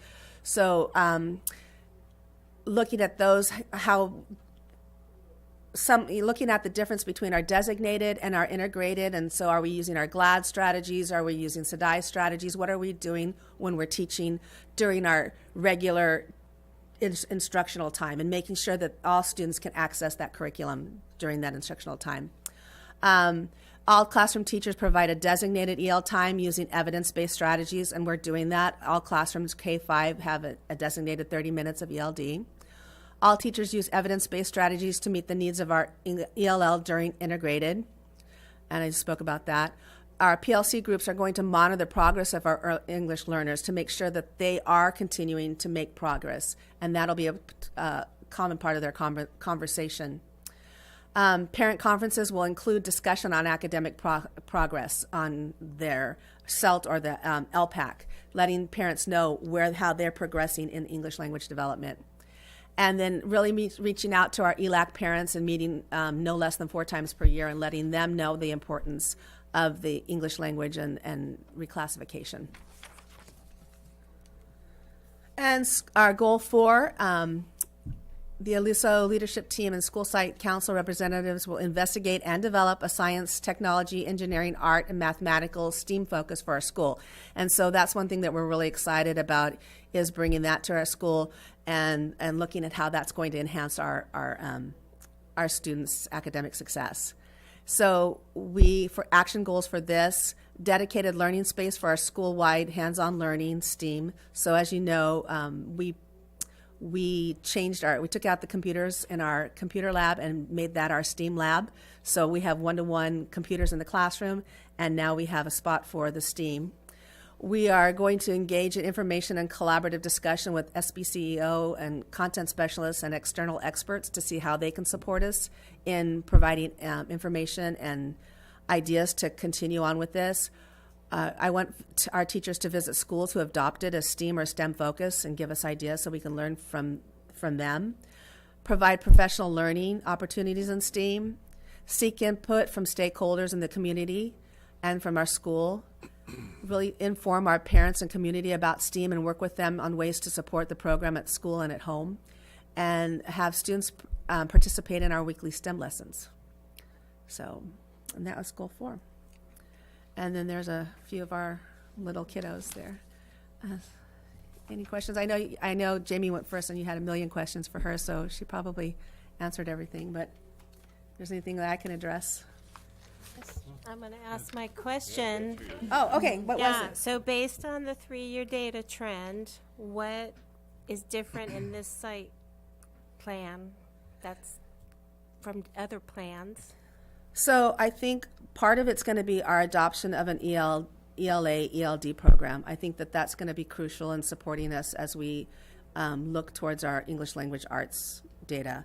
Also, really focusing as a district on our ELD, making sure that we're consistent across the sites, that we have that designated 30 minutes, and really looking at those best strategies and providing the professional development. And then the PLCs, I think, really looking at how those are conducted and giving them a focus and how we work with our teachers on what a PLC is. And is there any fiscal considerations you want us to keep in mind with this plan moving forward? I think when Jamie talked about professional development, I think that's crucial for us to move forward. If teachers are informed with new strategies and how to help our students, then we will see better scores and more success with our students. Smaller class sizes always a plus. Yeah, there's tons of stuff, but I'll leave it at that right now. Okay. All right. Great. Thank you, Michelle. Thanks, Michelle. Okay. Did a great Thank you. job, and I really want to commend you and your team for exploring the opportunity for students to participate in any of all the STEAM experiences. I think they're really going to be excited about hands-on science and technology learning, and you've led the kind of technology integration for the elementary district, so Thank you. good job. Thanks. They get to stay for 5 more minutes. Okay, we'll move on to item E4 and recognitions. Diana. Great, thanks. Well, again, I'd like to recognize both Jamie and Michelle for doing a great job in presenting their plans for improving student achievement. Really nice jobs. Thank you very much. Good night. They worked hard all day. So I'm going to begin with the high school, and Principal Corneo would like to recognize Javier Cisneros, and he's the daytime custodian. He takes great pride in his work. He's always supporting students and staff in setting up for assemblies, meetings, luncheons, cleaning classrooms, and dealing with those day-to-day emergencies. He's a problem solver and will work to make things happen. He's dependable, energetic, and committed to his duties. Javier is a team member and makes the high school a better place by his presence and commitment to students and staff. Thank you, Javier. And then on behalf of Principal Gloger at Rincon and Foothill, he'd like to recognize Michael Littlejohn, who's here tonight. Yes. Thank you, Michael. Michael manages the transportation department. He provides vans and buses for field trips, and he always goes the extra mile to find a more affordable option for field trips. And this particular one was to the California Science Center in LA last month. Students receive excellent experiences on their field trips that inspire and educate and create memories that will last a lifetime. Thank you, Michael, and your team for making this happen. Thank you. We really you. appreciate it. Thank you, Michael. Thanks for Thank coming you. tonight. Thank Thanks for being tonight. Here. And then on behalf of the middle school, Principal Briggs would like to recognize Pat Gennaro and Craig Sabra for the outstanding work and commitment to the ASB students. They are instilling leadership and school spirit in a great group of students and school-wide. And then on behalf of Canalino and Carpinteria Family School, Principal Pursoon would like to recognize office staff Chris Karpenko and Esther Gonzalez. In an extended period of being short-staffed in the office, these professionals have ensured that all office functions have continued smoothly, and first and foremost, students were the center of their attention. Chris and Esther perform a number of duties, including greeting visitors, answering phones and questions, attending to student needs, assisting staff with the day-to-day operation of the school, finding substitutes, documenting attendance, and doing payroll. They are definitely the heart and soul of the operation of the school. And then on behalf of Principal Fox at Aliso, she'd like to take the opportunity to thank Reed Barnes and the grounds team for their work at Aliso over these past couple of weeks. They've trimmed, spruced, and planted all areas around the classrooms, the office, and the quad, and that makes a huge difference in the overall appearance at Aliso. One of the unique qualities of Aliso is the abundance of flora around the campus, and the Aliso family, they love the warm and tranquil atmosphere it provides for the campus. They're very thankful and appreciative when it gets extra TLC, so thanks to the grounds team for their work in keeping the campus beautiful. And then at Summerlin, Principal Fox would like to recognize Dr. Shannon Coletti. She teaches second and third grade students. And in the short time she's been there, she's made herself an integral part of the team with her collaborative style and big picture thinking. In the classroom, she has a wonderful way of meeting students where they are and differentiating their learning and supporting their development and progress. Her classroom is fun and active, but always with a purpose of learning. And Summerlin is very happy to have Dr. Coletti on their team. So thank you. Thank you. Right. Thanks. Okay, boys, would you like to? I know they have places to be. Yes, we kind of penciled in until 7 o'clock. All right. Well, you can listen to the superintendent's report, and then you can be excused. Great. So I'd like to take this opportunity to introduce our new executive assistant, Monica Thomas.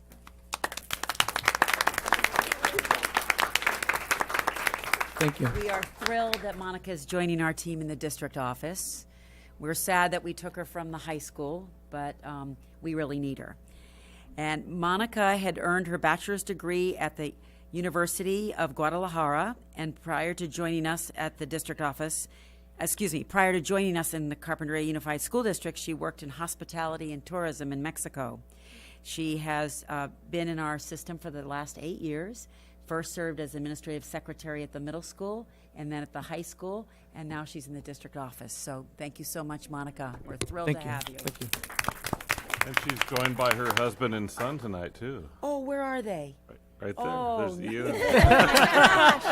You're the scout leader too? Yeah. Oh my gosh, and where's Ian? Oh, you have a fabulous mom. Take really good care of her because I need her. We need her. I didn't know that. Yeah. Oh, you surprised me. Never know who's in Well, the we're- audience. Like I knew everybody. That's fabulous.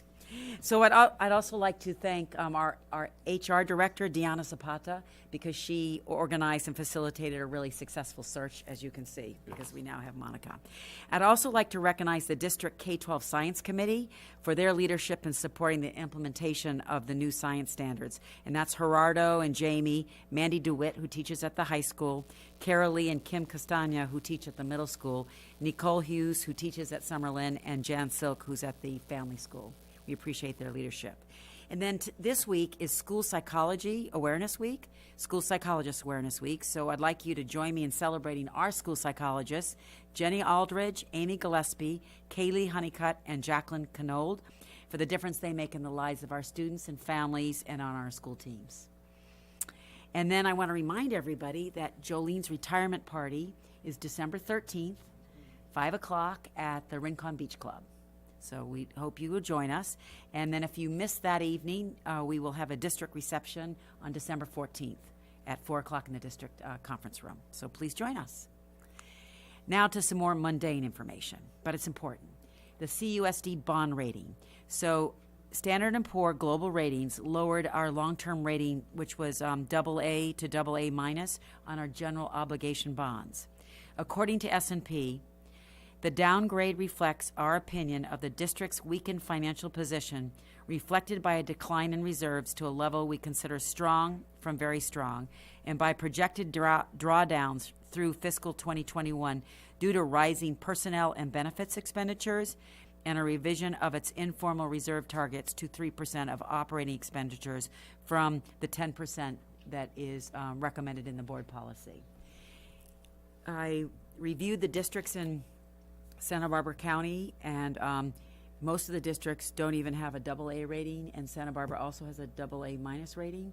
So in speaking with our investment consultant this week, both Maureen and I met him. He is from Piper Jaffray. He explained that the rating will be reviewed again before we go out to borrow for our next bond. So we will have an opportunity to have a review at the end of this year. In addition, for the Measure U projects, the bond plan was based on AA minus. So you see, in 2014 we were AA minus. We went up to a AA. Now we're back down to AA minus. But it does not affect the taxpayers' amount for the bonds that we're borrowing. So that's really the important piece of information. And then I wanted to share with you the student learning data regarding the discipline data for last year and the suspension rates for the middle school and high school, because they're unacceptable. They have significantly increased in the past 3 years.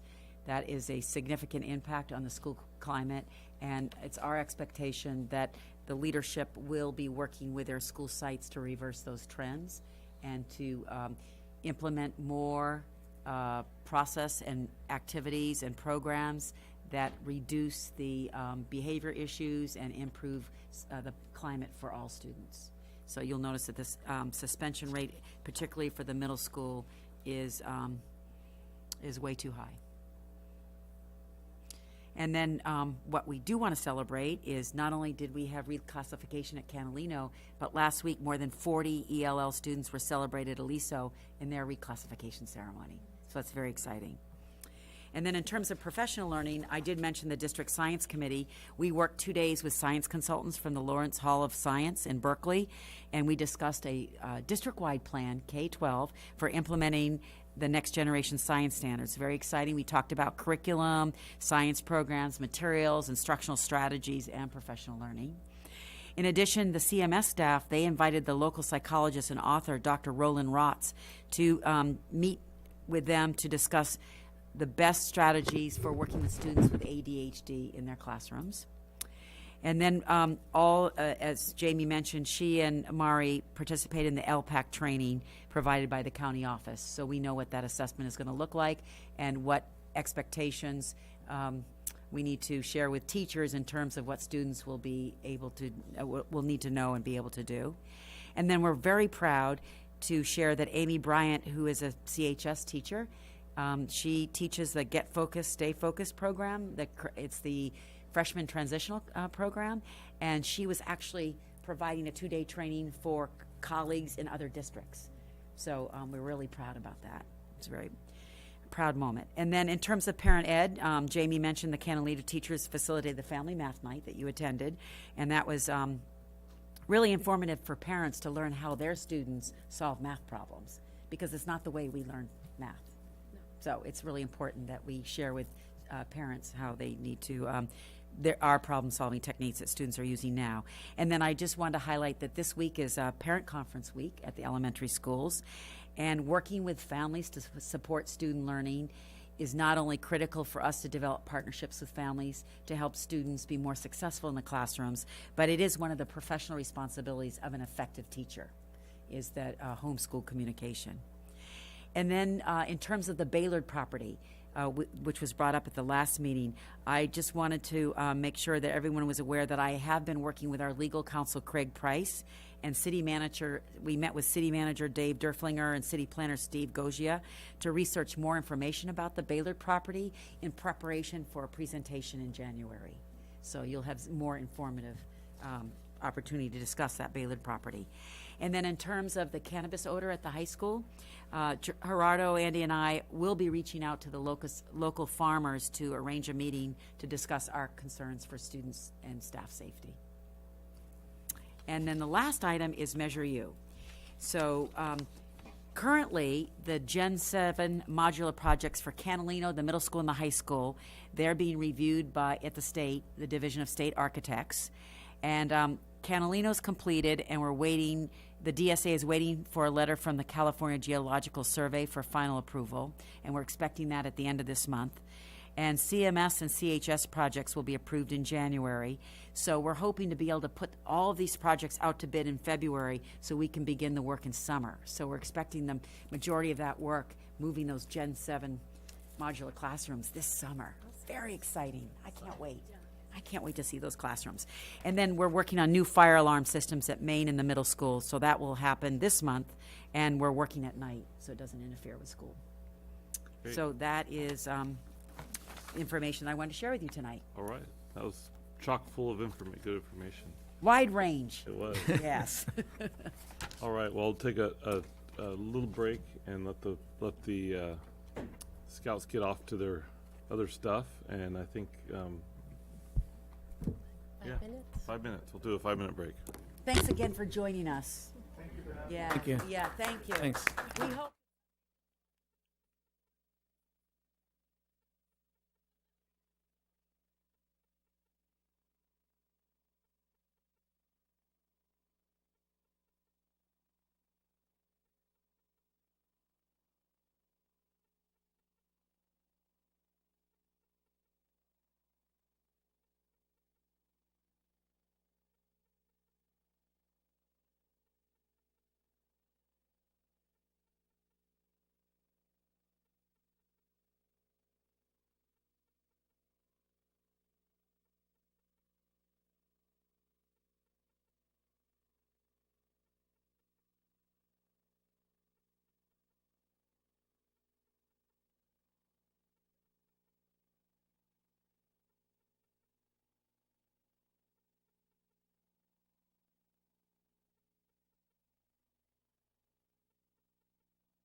Okay, we're back, and we'll move on to item E6, dashboard local indicators presentation. Thank you. Diana. So Jolene, yes, thank you so much, Jolene. Really appreciate that. There's a new state accountability system that requires districts to present their local indicators to the school board and to the community. So all this information is on the California Education website, and it's California School Dashboard. And the local indicators are a way for us to collect achievement data to describe how well our district is doing in terms of student achievement and compared to grade level standards, as well as school climate and parent engagement. So there's 10 basic areas that you recall in the LCAP that we had to provide goals for. And now we're collecting data to monitor the progress of those goals. And now the dashboard is a tool that the state has implemented that we present, that we publish the data on the dashboard compared to those indicators. So the state has already collected data on some of the priorities. They have the 10 priorities, but these 4 priorities that are listed here, priority 1, 2, 3, and 6, those are indicators in which the district has collected data locally, and I'm going to present that information. Priorities 4, 5, and 7 are pupil achievement, pupil engagement, and course access, and the state has already collected that data to populate the dashboard. So does this make sense? This is the local data that we've collected that we'll send in to submit to the state to completely populate the dashboard with those 10 priorities. So here's our presentation. So the first one is on, well, the first thing they want you to know is the approved standards require the district to measure progress, report the results at a regularly scheduled public meeting of the local board, and update these results through the California School Dashboard. Those are requirements. And then you know that the district receives a rating. We've either met the standard, not met, or not met for 2 or more years. So that's district language. That's state language. And how do we collect that data? Well, we have to use both the self-reflection tools that the state board has approved, as well as we use the state assessment system. And beginning this school year, we must complete this self-reflection tool in order to receive a rating of, yes, we've met the standard. So this is part of the process because we would like to meet the standard. So we're implementing that dashboard. So here's the first standard. We have to measure our progress in meeting the Williams settlement requirements at 100% at all school sites. So what that means is that we've provided appropriately assigned teachers with credentials. We've provided access to all the curriculum, the adopted curriculum, the materials associated with that adopted curriculum. All students have access, and we have safe, clean, and functional school facilities. So you'll see on the next slides that we've met all those standards. And then this, in addition, on priority 2, which is the next slide, we have to provide professional learning for our teachers in the area of academic standards and the curriculum frameworks. And so they give us a way to rate where we are in the process. Are we exploring it? Are we beginning to develop it? Have we initially implemented, fully implemented, and we've fully implemented and we've sustained it? So you can see predominantly that we're in the beginning stages of implementation.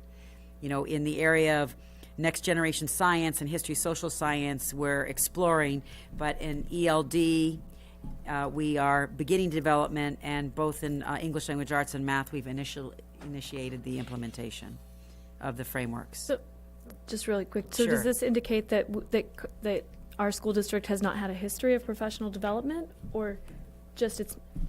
No, this is where we are right now this year. Okay. For the new standards and the new Okay. frameworks. Okay, Yeah, within- this is all the new frameworks. Okay. Okay. No, this is not historical. This is what you're doing currently with the new frameworks.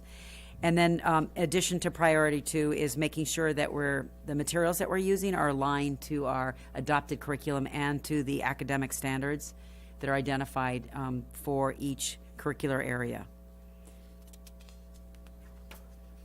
So you can see that that we're a little bit behind, not behind, but ELD and next in science is beginning, whereas we've really implemented many of the materials in English language arts with our pilot for our new reading series, and then we adopted the Bridges program last year for math.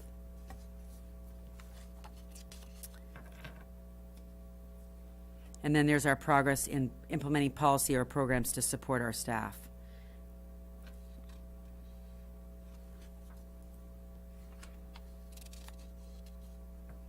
Also related is other academic standards for CTE, health, PE, visual performing arts, and world language. And that's really more at the secondary level.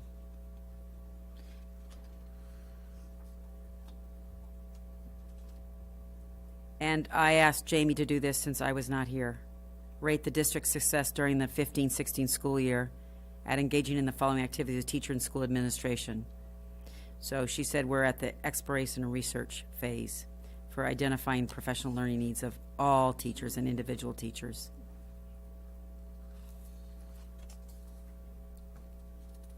And then priority 3 is parent engagement. So we do a annual survey, the Healthy Kids Survey, that has the modules for parents.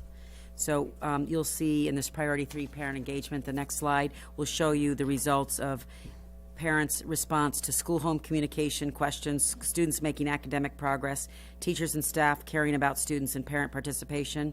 And it's agree or strongly agree. Pretty high percentage about parent participation and teachers and staff caring about students. The area that parents have some concern about is in terms of students making academic progress. So that's something that we need to take a look at. And then we also have a school safety survey. Well, it's part of the Healthy Kids, and the last results are the California Healthy Kids Survey from last year. And that's responses from 5th, 7th, 9th, and 11th grade. And that's in terms of how, school connectedness. Do you feel like there's you can talk to one adult, or you feel like you belong to the school? School safety, caring adults in the school, and academic motivation.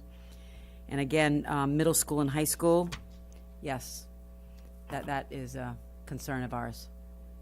So something that needs to be worked on, as well as academic motivation.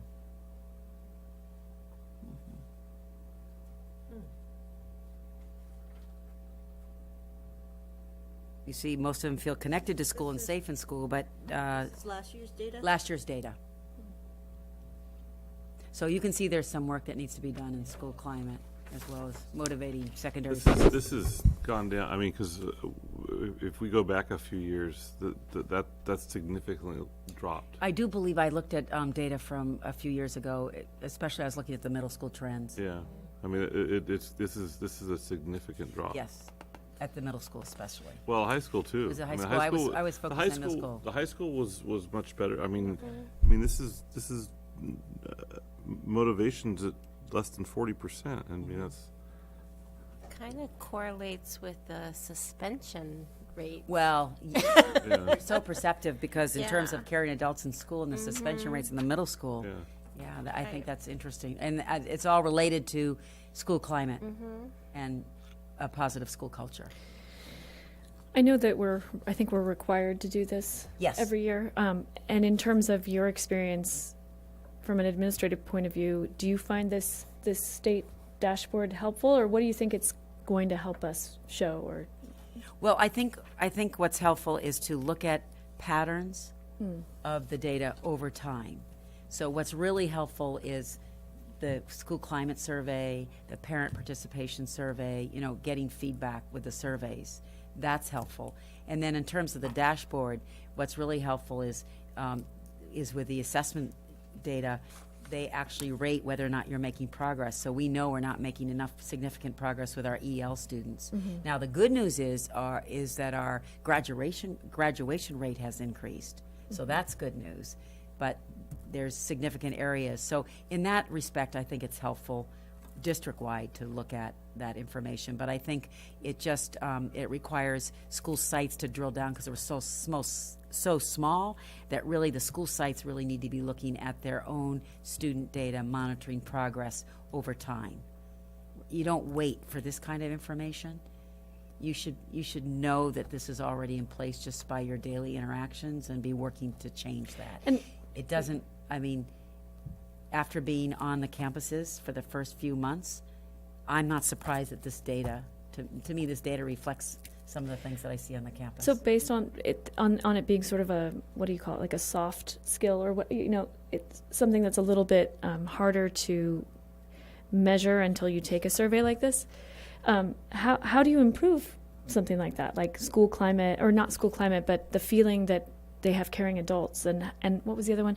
Academic motivation. How have you seen effective techniques for improving that? Well, that would take me the next 3 hours, but yes, but here's the most important, and I don't mean to be flippant about it, but, No, I understand.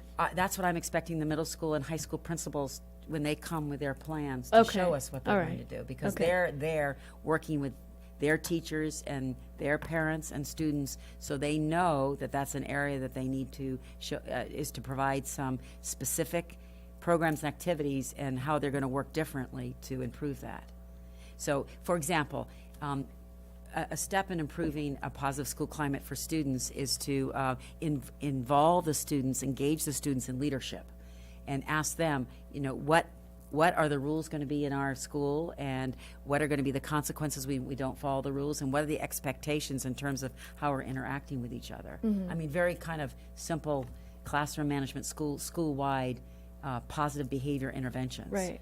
And And most social, schools- emotional Yes, learning. building and learning. Most Yeah. schools have positive behavior intervention systems, and they have social emotional learning as part of the instruction in their school programs, conflict resolution programs, all kinds of school climate programs and activities that can be in place. Did- So that's what I'm expecting. Do they still have the 3.5 like honor roll thing at the high school where you get a bumper sticker and special privileges? I would say so, I think Yeah, so, is it still there? 3.5. There was a principle that your parents got a bumper sticker that if you got a certain grade point average. So is it things my kind kid's of an honor student? Those kind Yeah. of things? Yeah. No, I mean it was goofy, but Or my I kid think beat up your honor student? all right. I think it went a little too far. It lost its effectiveness. That's kind of But like having the Garfield in the window. well, but students that got a 3.5 also got to have off-campus lunch privileges on Friday, which was really the big So benefit. I'm fully confident that our educators, teacher teams, and principals can determine what are going to be the best actions to improve their climate at their school site. And can they take the survey, like not wait until the healthy kids, or if the healthy kids is already happening? Yes, So yes. it happens in the It beginning starts of the today year. or tomorrow, right? Yes, it does. Oh. The survey opens up like right now. Oh, actually, I'm telling an incentive at 3.6 GPA at UCSB. Number one, you go in as an honor student, and on top of that, you get a 3,000 scholarship. So we should offer pay for cash to our tuition. students to get them Correct. to improve the school climate. That's the incentives. Yeah. Oop, I wish honor that student, was a meaning possibility. the honor of being admitted as an honor student, it has some privileges, Yeah. and then the 3,000 scholarship Wow. to pay that's for amazing. tuition. So that's an incentive. So that's the dashboard. All right. Yeah. Thank you. Yeah. Just You're one welcome. more tool for us, right? Yes. Thank you. Okay. Yeah. Thanks for putting all this together. Do we don't have any public comment, correct, Jolene? Okay, right. Okay, so we'll move on to board policies. F1, board policy and exhibit 6163.4, instruction, student use of technology, second reading. Can I get a motion there? I move to approve the board policy and exhibit 6163.4, instruction, student use of technology. Second. Any Second. discussion? All in favor? Aye. Okay, F2, board policy and exhibit 4040, personnel employee use of technology, second reading. Can I get a motion there? I move to approve board policy and exhibit 4040, personnel employee use of technology. All right, any discussion? All in favor? Aye. Aye. Okay, F3 is board policy 5141.33, student head lice, second reading. I move to approve board policy 5141.33, student head lice. Students head lice. Second. All right, any discussion? All in favor? Aye. Aye. Aye. And then item F4, Board Policy 2140, Administration Evaluation of Superintendent, second reading. I move to approve Board Policy 2140, Administration Evaluation of Superintendent. Second. Second. Any discussion? All in favor? Aye. Okay, move on to G, Educational Services. D1 is our conference request. Can I get a motion to approve? I move to approve. Second. Discussion. Yeah, I just had a couple of questions for this. It seems like the last couple of conference requests we've had, the hotel reservations have not been included with that. And in the past they have been. So I just had some questions about the, first, just kind of the process for these conference requests, how it, because it says on the conference request, all lodging must be approved by business office prior to booking. And then, so do they book it first and then this comes to us and then we approve it and then they get reimbursed? Or just, I'm just interested in the process for this. So we approve it. It comes to us, and the business office has approved it. The principal has approved it, business office approve it, and I approve it. And So- then it comes to you. Right. So in the past, we get this nice thing about the conference. In the past, we've also gotten the hotel reservations that go along with it.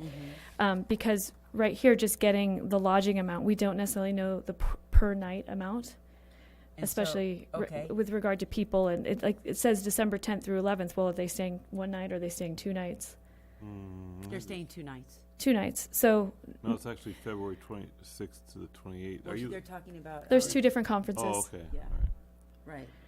On this one, it's we don't know how many nights of hotels they're staying. There's just a so maybe the form could be adjusted, or it could just indicate somewhere the per night rate. So that was just a question, Okay. and then related to that, it seems like I'm wondering if there is or could be or should be a per diem, cap on the hotel room spending. Only because there seems to be a big discrepancy, I've noticed, between how things are paid. So, for instance, these people are doing, I guess, all their nights in San Francisco, which is a very expensive city, but they're only paying $249 a night, whereas the nights in San Francisco or in Sacramento, are $344, which is more than I've ever paid personally for a hotel room, because I kind of live on a budget. So, I've talked to other people, and in different districts and administrations definitely have a cap on per diem amount spending for conferences. Three nights in Sacramento. Well, it was hard for me to tell because I couldn't tell exactly how many nights they were staying for. Do you know what I mean? It's not indicated on the form. So the point that you're making, I just want to Yeah. get to the point. So we've already approved it. It's already approved in the budget, but you're concerned about, you want to know what the daily rate is for the lodging at night? Well, no. Well, my question is clearly there's some thought and discussion and planning going into the hotel room, booking the hotel rooms. Well, And I don't typically in a understand conference- why we're not, in the past, we got that booking along with the supporting material to sort of see, so we could easily, I didn't have to ask this question because I could just flip through and be like, oh, they're staying at the Holiday Inn and it's $240 a night and that's booked and there we Right. go. So for the educational conferences, for this particular conference, they tell the participants which hotel to stay in. So this is not, typically in our business, we don't choose the hotels. The conference will say, conference attendees will stay at these 3 or 4 hotels, and they get a rate for the educators. Well, one of them's that's true that there's always a partnered hotel that's Right. nearby, but there's no you don't have to stay in that hotel, and sometimes they're booked out. By the time by the time we actually get around to booking things, sometimes they're not available. But if you're concerned about the rate, we approved it. We think it's reasonable, so I think that's what we're asking you to approve. So if you're telling me you don't think it's reasonable, that's a different point. But are you that's interested what in I'm deciding hearing, what's reasonable? right? Well, if it is $344 a night to stay in Sacramento, That seems excessive to me based on, our it's school not. district. Three Okay, nights, it's but like two. I think because of the form and because there's no supporting material, there was no way for me to So- know. So what you'd like to know lodging per night, That's what has been what's been presented to us in the past. and that's helpful.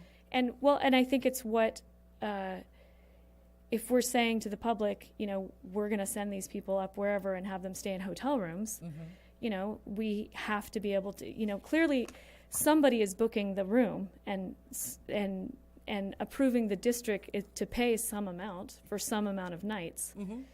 It would be easy to indicate that, but for whatever reason, it's not being indicated. No problem. And it used to be. We can do it. It used to Yeah, be. Sure, no problem. Yeah. Yeah, we So, get it. We get it. and what I'm saying is if we are spending $344 a But night. we're not, that's the Okay, point. okay, but what I guess I'm saying is moving forward, I do think I think it would be prudent as we're looking at various cost saving measures and as we want to do professional development, I think as a governmental body, it would be wise as an organization to have a per diem cap on, on hotel room spending.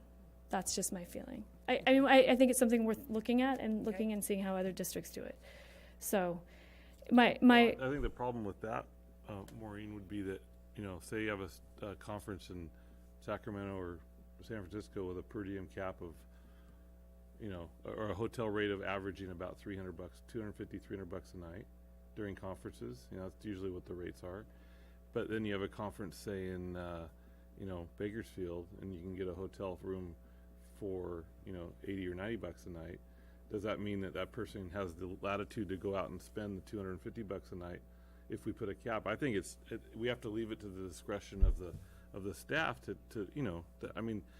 no one's trying to spend more money than they should, and I think if we start getting to a point where we're kind of monitoring what's being spent on every expenditure, every hotel request, all those kind of things.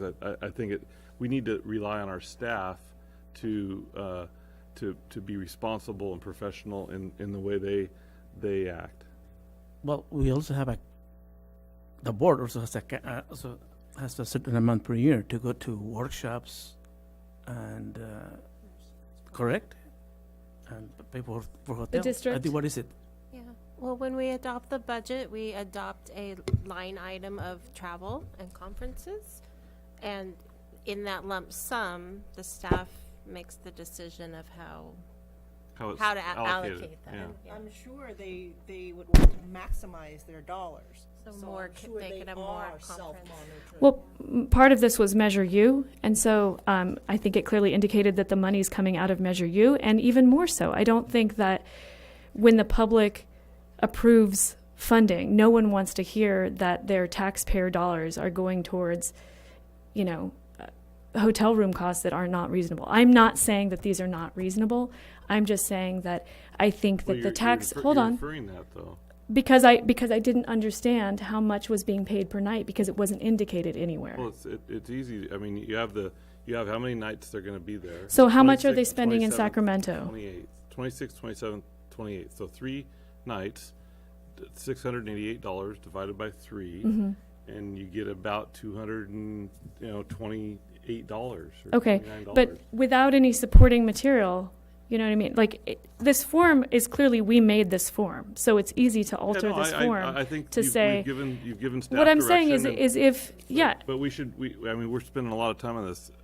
If there's no more discussion, I'd like to call for a vote. All in favor of approving this? well, you didn't even let me say whether there was more discussion or not. So, my point being that I do believe that taxpayers have a right to take us seriously when we say, oh, we're not going to just cut staff.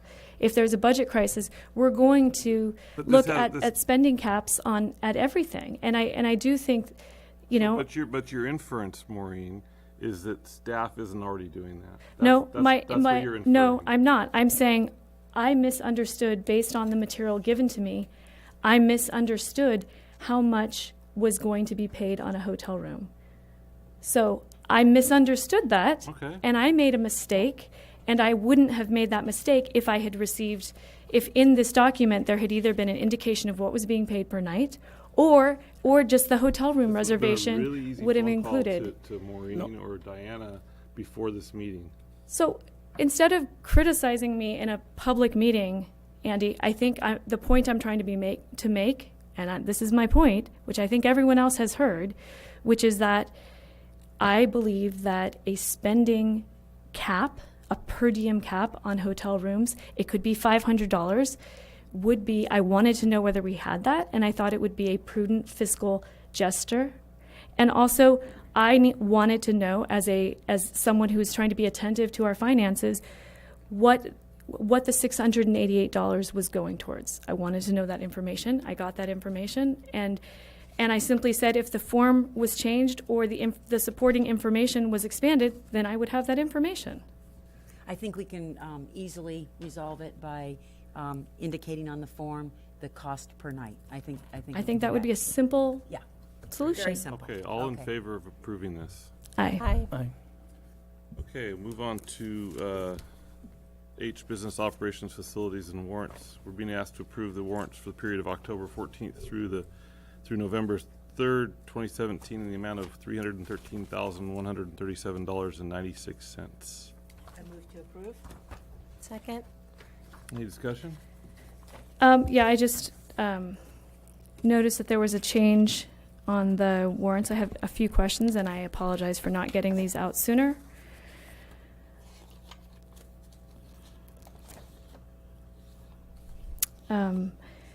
Under 1019 and 11.2,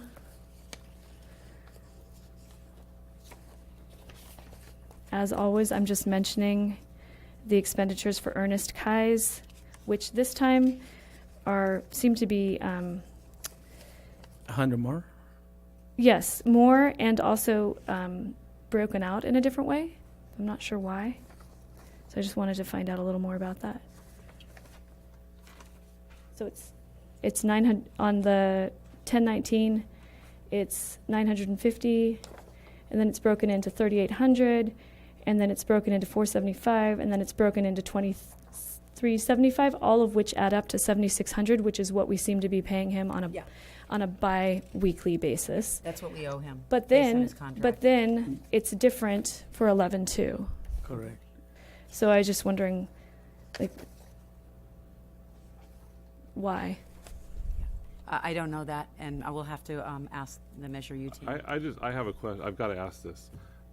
Every meeting for the last probably 4 meetings you've brought this up, and I'm just really curious why you're focused on this particular position. Why do you think? Oh, excuse me. I don't presume to understand how you think. Okay. Well, I've asked questions, and basically, I'm still not clear on from my understanding of employment law, when a person is paid regularly and given an office, they are an employee of an organization. And so because this person is given an office by us and paid in a regular way, to my mind, we could be breaching employment law. You're completely off base there. I mean, as someone who's hired plenty of consultants, and in every industry, consultants are hired. And I also, the other thing I'm interested in is why, for our other, we don't receive invoices of this person's work. We don't receive any, we have, it's a regular number. So that's assuming that they're doing a fixed amount of labor every 2 weeks. It's a contract. It's a contract, and I think Diana did a really good job explaining to us last meeting, and I think it'd be really good if you sat down with her again in a one-on-one so she could explain this to you. My husband was a contractor in Silicon Valley, and he would go to the same place. The same office every day for 2 years, working approximately the same amount every day.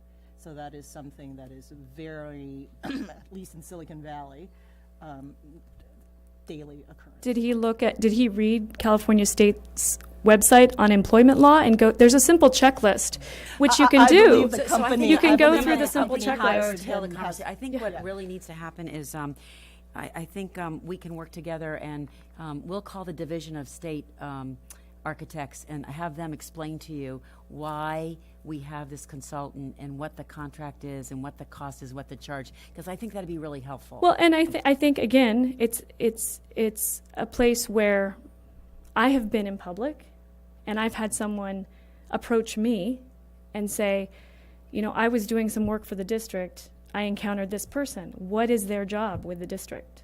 So my attention was flagged on this, not person, but this situation by someone from the community. This is not coming from some personal, you know, I don't know that I would have even noticed it. But because the answers that I've gotten have never been, to me, satisfactory in terms of, are we spending our money in an appropriate and fiscally responsible way, I have not gotten clear accounting of that. And I'm sorry if, you know, if I'm boring you or bothering you by continuing to ask questions, but my understanding as a board member is that my only obligation and right is to ask questions and to vote during an open board session. That's my only job and responsibility. Agreed, but I think you owe the public and staff the opportunity to explain this so you get a better understanding of it. So if Mr. Weiniger was here tonight, or if he approached me out, if he was annoyed by this line of questioning, or if anyone was annoyed by this line of questioning, anyone, they're welcome to contact me outside of board hours and follow up with me about this. Until I hear a satisfactory answer, I have no choice but to continue to ask this question. So I'm going to try one more time because I really want to satisfy you. We have a $90 million bond to build schools, to bring the Gen 7 modulars and to revitalize our schools. The state of California, you cannot do any building project in California unless you have a building inspector. Every single building project, doesn't matter where you are, requires a building inspector. Every single building project hires a building inspector because you will not be approved. It's required. So I think the key thing that you said that's not here is the word hired, which if he's on a contract, we didn't hire him. Yes, you we did. You hire no, we contractors all the no time. no no You we did. we contracted with him. You we hire a we contractor. contracted with him No. for Semantics. for labor. No, because we approved his contract. Yes, you did. Exactly. We're approving a contract And with it's for a fixed. It's for a specific and fixed amount of Yes. labor. We're going to approve a No, contract. no, excuse me. I want to be very clear. You approved a contract for X amount of dollars, not to exceed X amount of dollars. The state has dictated exactly what he has to do. We are not telling him what to do. The state has Right. said this is what you will do. So I think I will just let this go for now and meet with, you know, perhaps a meeting with Mr. Weiniger would be, he's welcome to contact me and explain this anytime. But, you know, a simple looking at the invoices of the labor that's, you know, part of me is just curious. We're paying someone $7,600 out of Measure U funds every 2 weeks. The state requires it. Okay, And it's so budgeted. $7,600 every 2 weeks. Yes. Do the math on that. Yes, It's a lot of We've done money. it. Your contract is So- not to exceed So $92,000. this is a person who was not, you know, like they're not being hired or vetted by the district. They're just being contracted for work. So there should be a relationship between the work that they're doing and some accounting of the work that they're doing. And I don't know if that's what I was actually wondering is if that's why this was broken out into 3 different numbers rather than just a lump sum. Yeah, well, I don't know about the 3 you know, different numbers. I can 950 find is that. referring, I mean, we can look at the fund object codes and see that the money is being pulled from different places. So there is a relationship between specific work being done. However, because the amount is the same, it makes me wonder, okay, so he's doing the exact amount of work every week on the exact amount of things. That is not my understanding of how, you know, a freelancer work. But clearly I'm the only person in the room that is interested by this. Well, actually, not. So 2 weeks ago or so, I told Diana that I would like to go to the district and see what he's been doing in the project. I mean, anything. It's the record 2 weeks ago. Okay. Okay. All right, so, all in favor of approving the warrants? Aye. Aye. Aye. Okay, we'll move on to item H2, approval of contract award to Shaw Contracting Incorporated for softball field dugouts and ADA upgrades at Carpenter High School. The amount of the contract is $189,000, paid for from developer fees, Fund 25. I move to approve the bid. Second? Any discussion? Yeah, just coming in this from a new board member's point of view, I have no idea, this packet of 2-page lump sum, whatever, was not especially helpful in helping me understand why we need this and why we're paying $189,000 for it. I can give you a little bit of background. Okay, great. First, a couple of years ago, we started that Title IX kind of look and to see where we are on equity and girls. With regard to sports Yes, only, yeah. not So- in regard to the entire district. Right. So this is for Because softball field but Title dugouts, IX yeah. does apply to all aspects of girls' education. Right.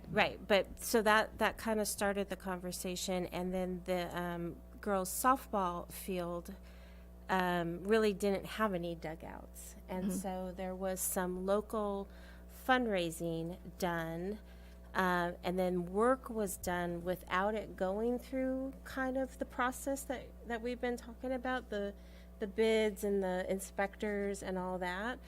And then what happened is upon inspection, those dugouts were not up to par. And so they had to come down. And so now we are trying to fix that problem by installing dugouts that have met the criteria. Have gone through the process. Division of State Architect Yeah. process. So that's So why. how does that relate to Title IX? Because it's Facilities. for girls softball field dugouts. So they said, you're great with Title IX. The only thing you need to do is build the girls some softball No, we weren't dugouts. good One with of the- Title one of IX. the many That was things. one of the things that we needed to address.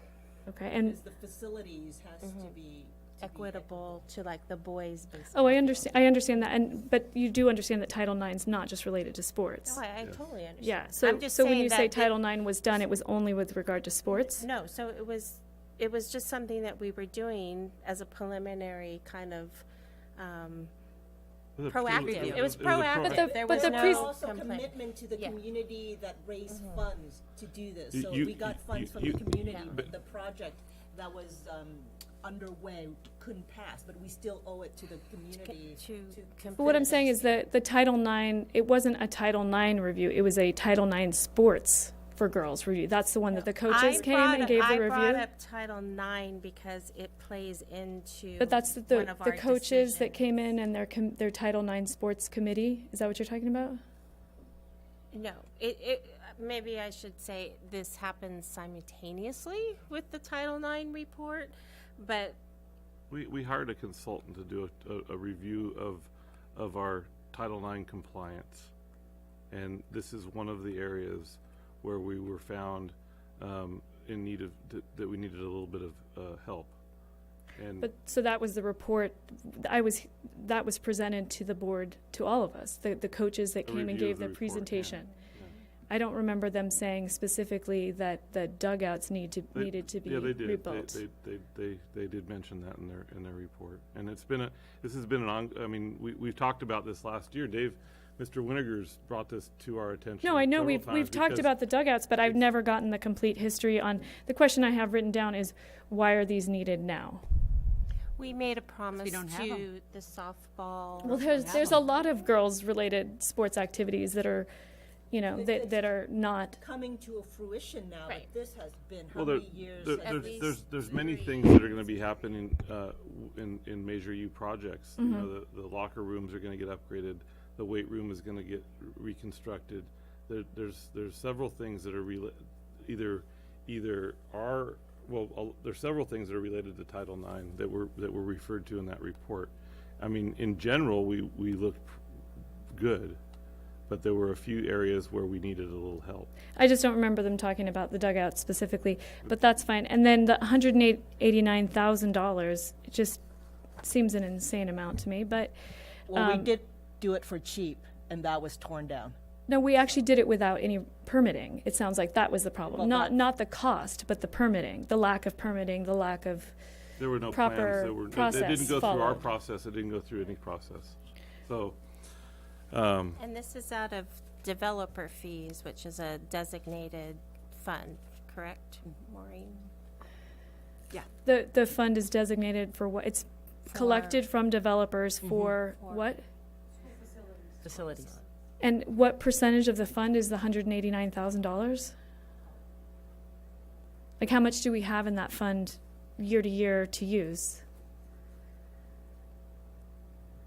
I don't have the balance in the fund off the top of my head, but there are a couple of $1 million there that are being used to supplement Measure U projects.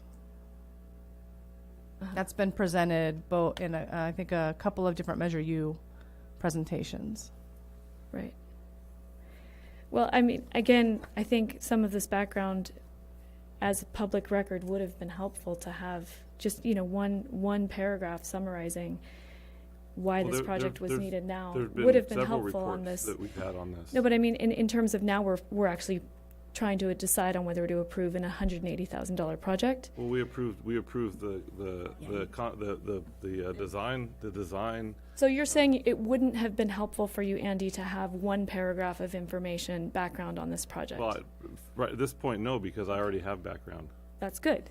I'm saying I'm asking these questions now because I didn't have that background. And it's okay for me to need information that's not here. You don't have to argue with me about something you don't need.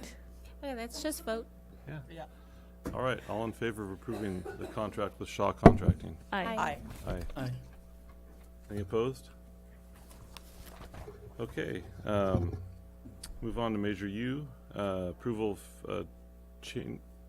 Oh, sorry. I skipped D6. So D6 is Oh, the We could- MOU with CCP. MOU with CCP. I'll make the motion. Okay. Can I get a motion to approve? I move to approve the revised MOU with CCP for preschool services. The revision adds 8 additional spaces for preschool students with IEPs and attending Catalino and Maine preschool classes. The additional cost of $35,460 will be paid with special education funding. Second? Maureen? Yeah, I was just questioning, first of all, I just want to state my deep support for not only Children's Project, but early childhood education and identifying and helping with students who have issues. So my questions tonight don't relate to any question of this program. I just wanted to further understand questions related to the kind of unexpected cost, only because special ed seems to be an area that has presented us with kind of growing costs and anticipated costs, and it's an area that I'm a little bit nervous about as we move forward into the next budget year. So I'm just wondering, was this an unanticipated cost, or was this just, how did this additional cost develop? Yes, so at the preschool level, you are going to have unanticipated special ed costs because that's the first stage, and when you're doing evaluations and identifying special ed needs. So we historically, that's where you have your unanticipated cost for special ed, is at that level. So numbers can change. Pardon me? Yeah, they change. Numbers can change overnight. Yes, they do, depending on the needs of students. Because somebody where you gets first identified. identified. So is it in the fall generally that these costs become more? No, there's no. Because prediction. remember, it's when preschoolers, and Michelle knows this, is when they turn 3. So we have it all year long, essentially. And typically, we work pretty closely with our early interventionists, and so we do monitor the progress of the knowns. But there are a lot of families that are not aware of developmental levels and will not not know that their child needs specialized services, and so that's the initial identification. We're just thrilled that we have such a strong partnership with CCP to provide the preschool services. I mean, we're just so excited that they are participating in our preschool program, because we also have a number of students that show up kindergarten and need really intensive services. We had a situation, a family this year. So we're thrilled that they're young, because Right, we can and- provide and the intervention. The sooner you can identify and provide the intervention, the better the outcome for the student. Absolutely. So And the family. I have no criticism at all of expenditures in that sense.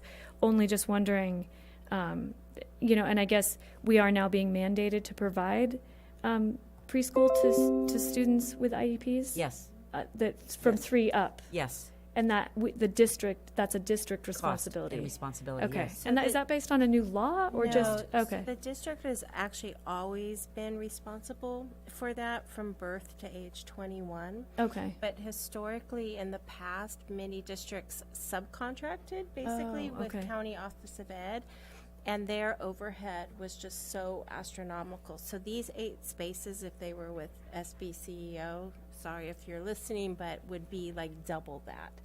So most districts in the county have now started to take back their own special ed services. And then what Diana said is correct. Like, part of our job is what's called child find. So trying to find those children as early as possible who may have developmental delays or learning disabilities. So because they're 3 years old, if the pediatrician hasn't been picking it up, sometimes we don't identify it till they're actually in our formal services.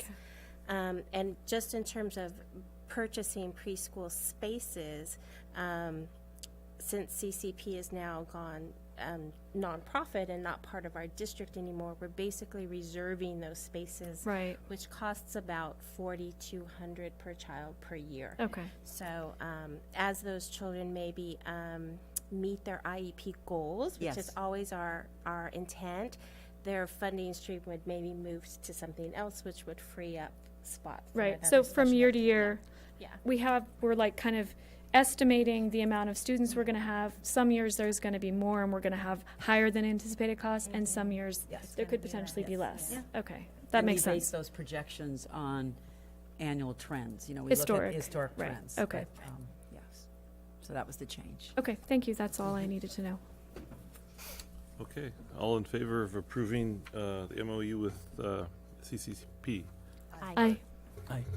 Okay, move on to Major U. Approval of change order, we're being asked to approve change order number 1 for the new roofing at B and F wings. Change order at the high school. Change order is in the amount of $1,316.88 paid for from Measure U.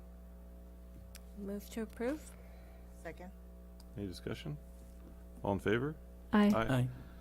Item I2 is approval of change order number 2 for new roof at B and F wings at the Carpentry High School. And this change order is for a credit in the amount of $6,275.18 paid for with Measure U. Move to approve. Second? Any discussion? All in favor? Aye. Aye.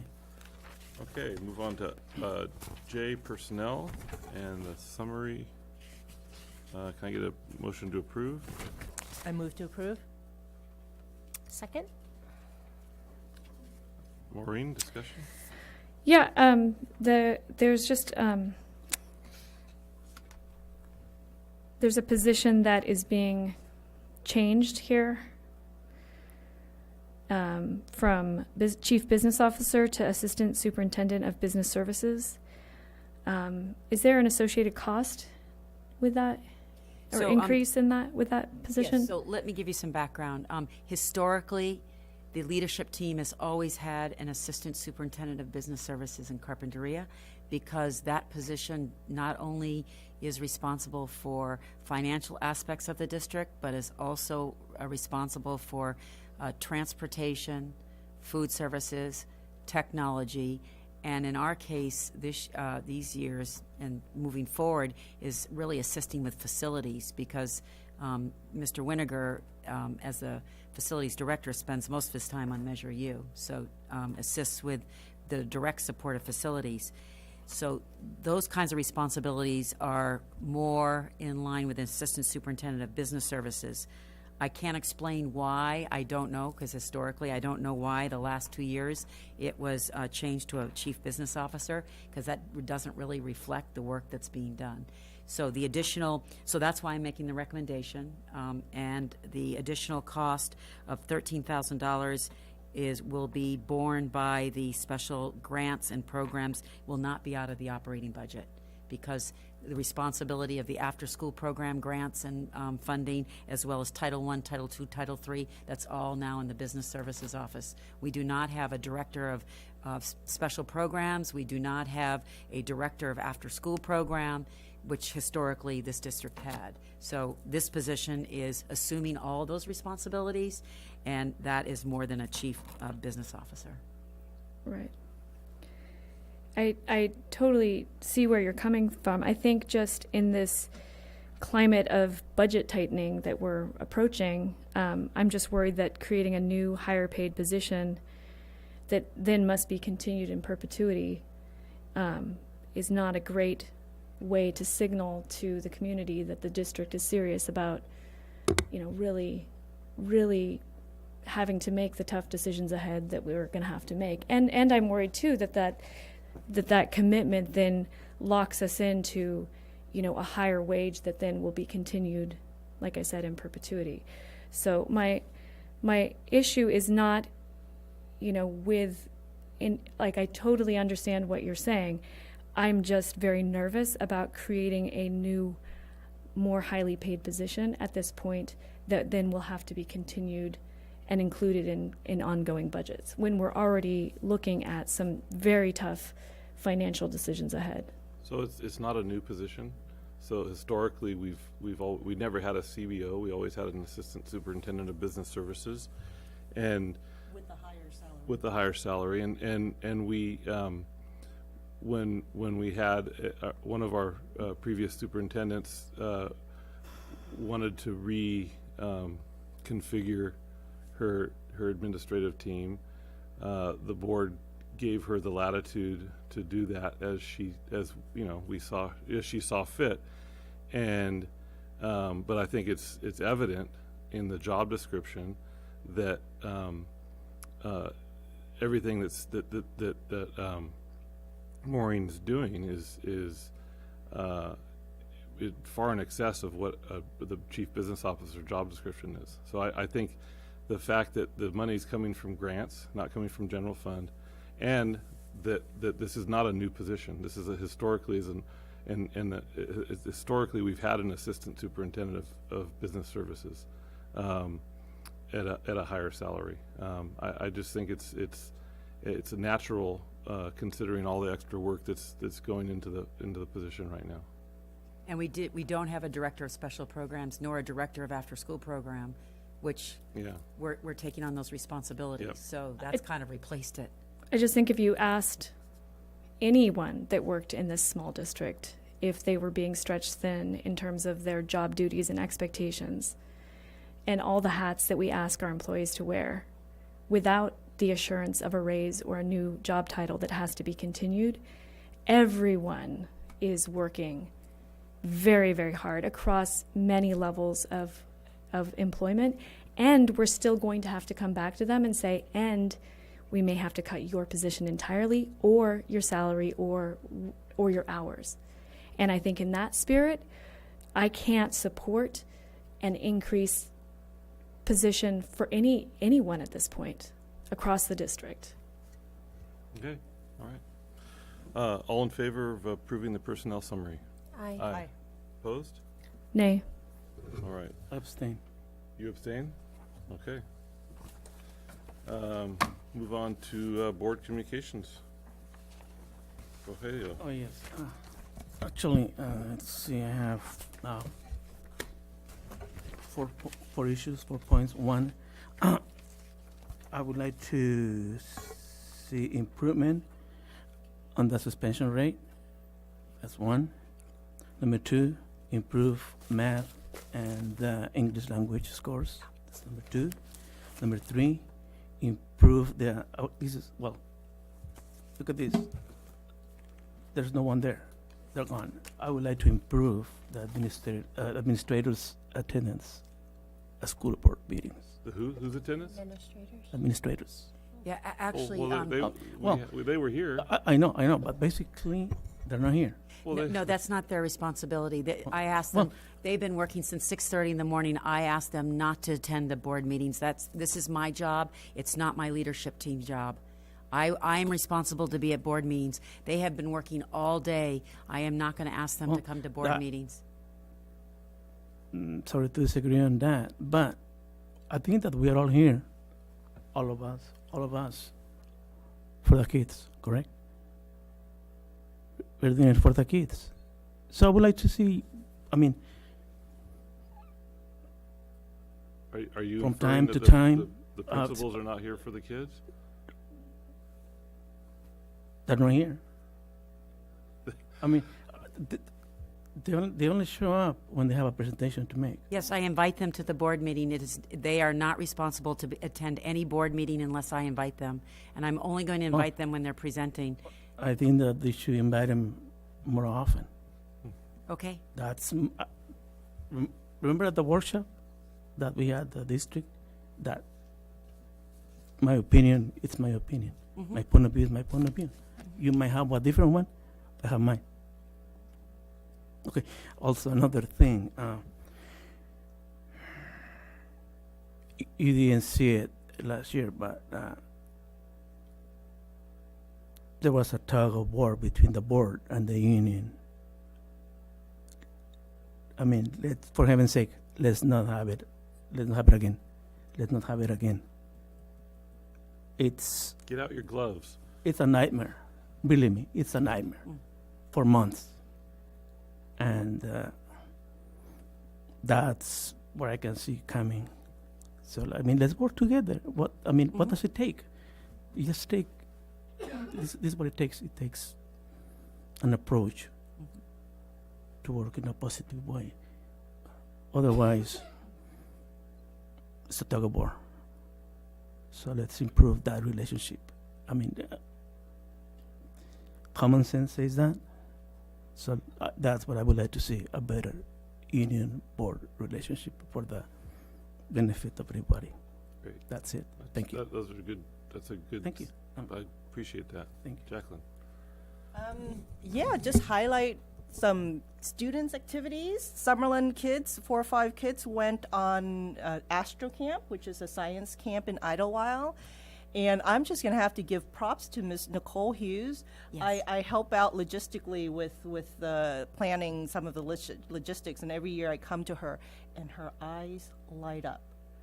You have to give props to a teacher who lights up at the thought of spending 6 hours on a bus, forward and backwards, and 2 nights and 3 days with a bunch of kids, many of whom this is their first time ever leaving their parents or going on a rope swing or crawling through dark spaces, but she was there and she gets excited about this every year. So we're so fortunate that we have great teachers who love what they do and love their students. You have to. My husband, you've chaperoned, David chaperoned. Yeah, he's not as enthusiastic at the teaching as our teacher. So I want to thank our staff for that. Second thing is I want to, sending prayers and thoughts is so overdone these days, but my thoughts are with the families and the community in Northern California. Yet another shooting that took place in school, unfortunate. I think I ask myself, what can I do? And I think my thoughts are with them, but also what can I do to change what's going on? So I'm going to be thinking more about that. And happy Thanksgiving. I am thankful for all of you here. Thank you. Thanks, Jacqueline. Jill.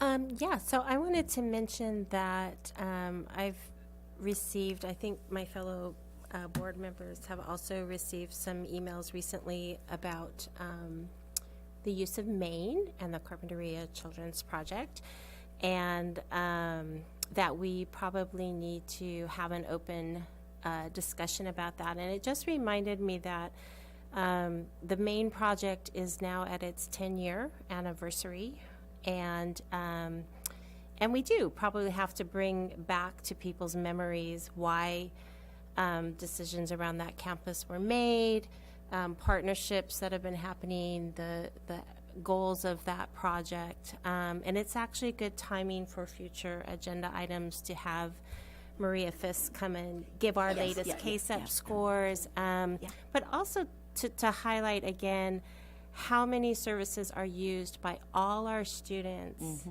in our district, but not only our students in the district, our community members. And with Carpinteria just being so tight-knit, and we used to call it the petri dish of the county because it reflects, our demographics reflect the rest of the county as a whole, but we are small enough to see real population changes and growth and the benefits over the years of how many lives that program has touched. So I'm happy to have that conversation in public and remind ourselves of the history, look at our outcomes, look at what our future steps are. And so I'd like to add that for a future agenda. Great. Maureen? I have three things that are, many things that are kind of important to me right now, but the three that I want to use my time right now to talk about are Title IX, not in relation to sports, but in relation to campus safety and sexual harassment. Title IX is a federal mandate that mandates that girls, specifically women, female students, are provided a safe educational place. Now, I think that local, or not local, but current events dictate that it's time to reevaluate and reexamine whether Carpinteria schools are the safest places for girls. Are we doing everything that we can to know that if a girl feels threatened or harassed from TK through 12th grade, is she safe walking back to her car after a football game? It's not just having a brand new sports facility. So Title IX can be used as a lever to manipulate school districts that may be unwilling or unable to improve their climate for girls in ways that are, unpleasant using the legal system. I would like to see us get ahead of the curve and maybe use this as an opportunity to reevaluate our systems and maybe have a survey for our female students or something along those lines. First, a tool to assess where we're at and some remedial measures if needed. The second thing I want to address on a more local front is the pot farming. I'm very encouraged that some in our district office are going to be meeting with the local pot farmers. I live in Carpinteria, I live near them, and it's the smell nuisance along with other issues is going to be an ongoing problem in Carpinteria. And I think we need to, all of us on the board, really understand that our students' needs need to come above and beyond the county's need to increase their revenue stream. So I've submitted a letter to the editor to the Coastal View and the Santa Barbara Independent. It may or may not be published, but I've also reached out to our new mayor, Fred Shaw, and our county supervisor, Des Williams, to just start a dialogue going and let them know that as a school board member, as a local farmer, and as a neighbor to one of these pot farms, that the current ways of operating here in our town are not acceptable. The last thing I want to bring up is the math night, which I did also participate in, and it was phenomenal. It was crowded. It was actually, the classrooms were more crowded than I've ever seen them, and we were doing math together. So I know I was getting on my soapbox a bit during the principal's presentations, but I do really feel that if we present the problem of our lower test scores as an opportunity to the entire community of parents, as a chance to raise the bar and we let them know where we're at and where we'd like to achieve. I think we could use creative and visual means to do this, almost see it as like a competition or a game or an adventure. I would like to encourage us to maybe find a way to stimulate the whole community to get involved, because if I know anything about Carpinteria, it's that we love to find a reason to get together and rally behind something. And I think improving test scores, and especially for those English language students, if we could all get together and say, look what we did, I think it would be tremendous for everybody, but especially the students who are struggling. Sure. That's all. Great, thanks. I don't have anything, so I think that will wrap it up. Oh, Study session. oh, for the Yes. budget study? Yes, actually, we're going to have a budget study session each month, January, February, and March. Okay. Okay, and the dates are, I had it here. And is it an all-day? No, it starts at 6 o'clock.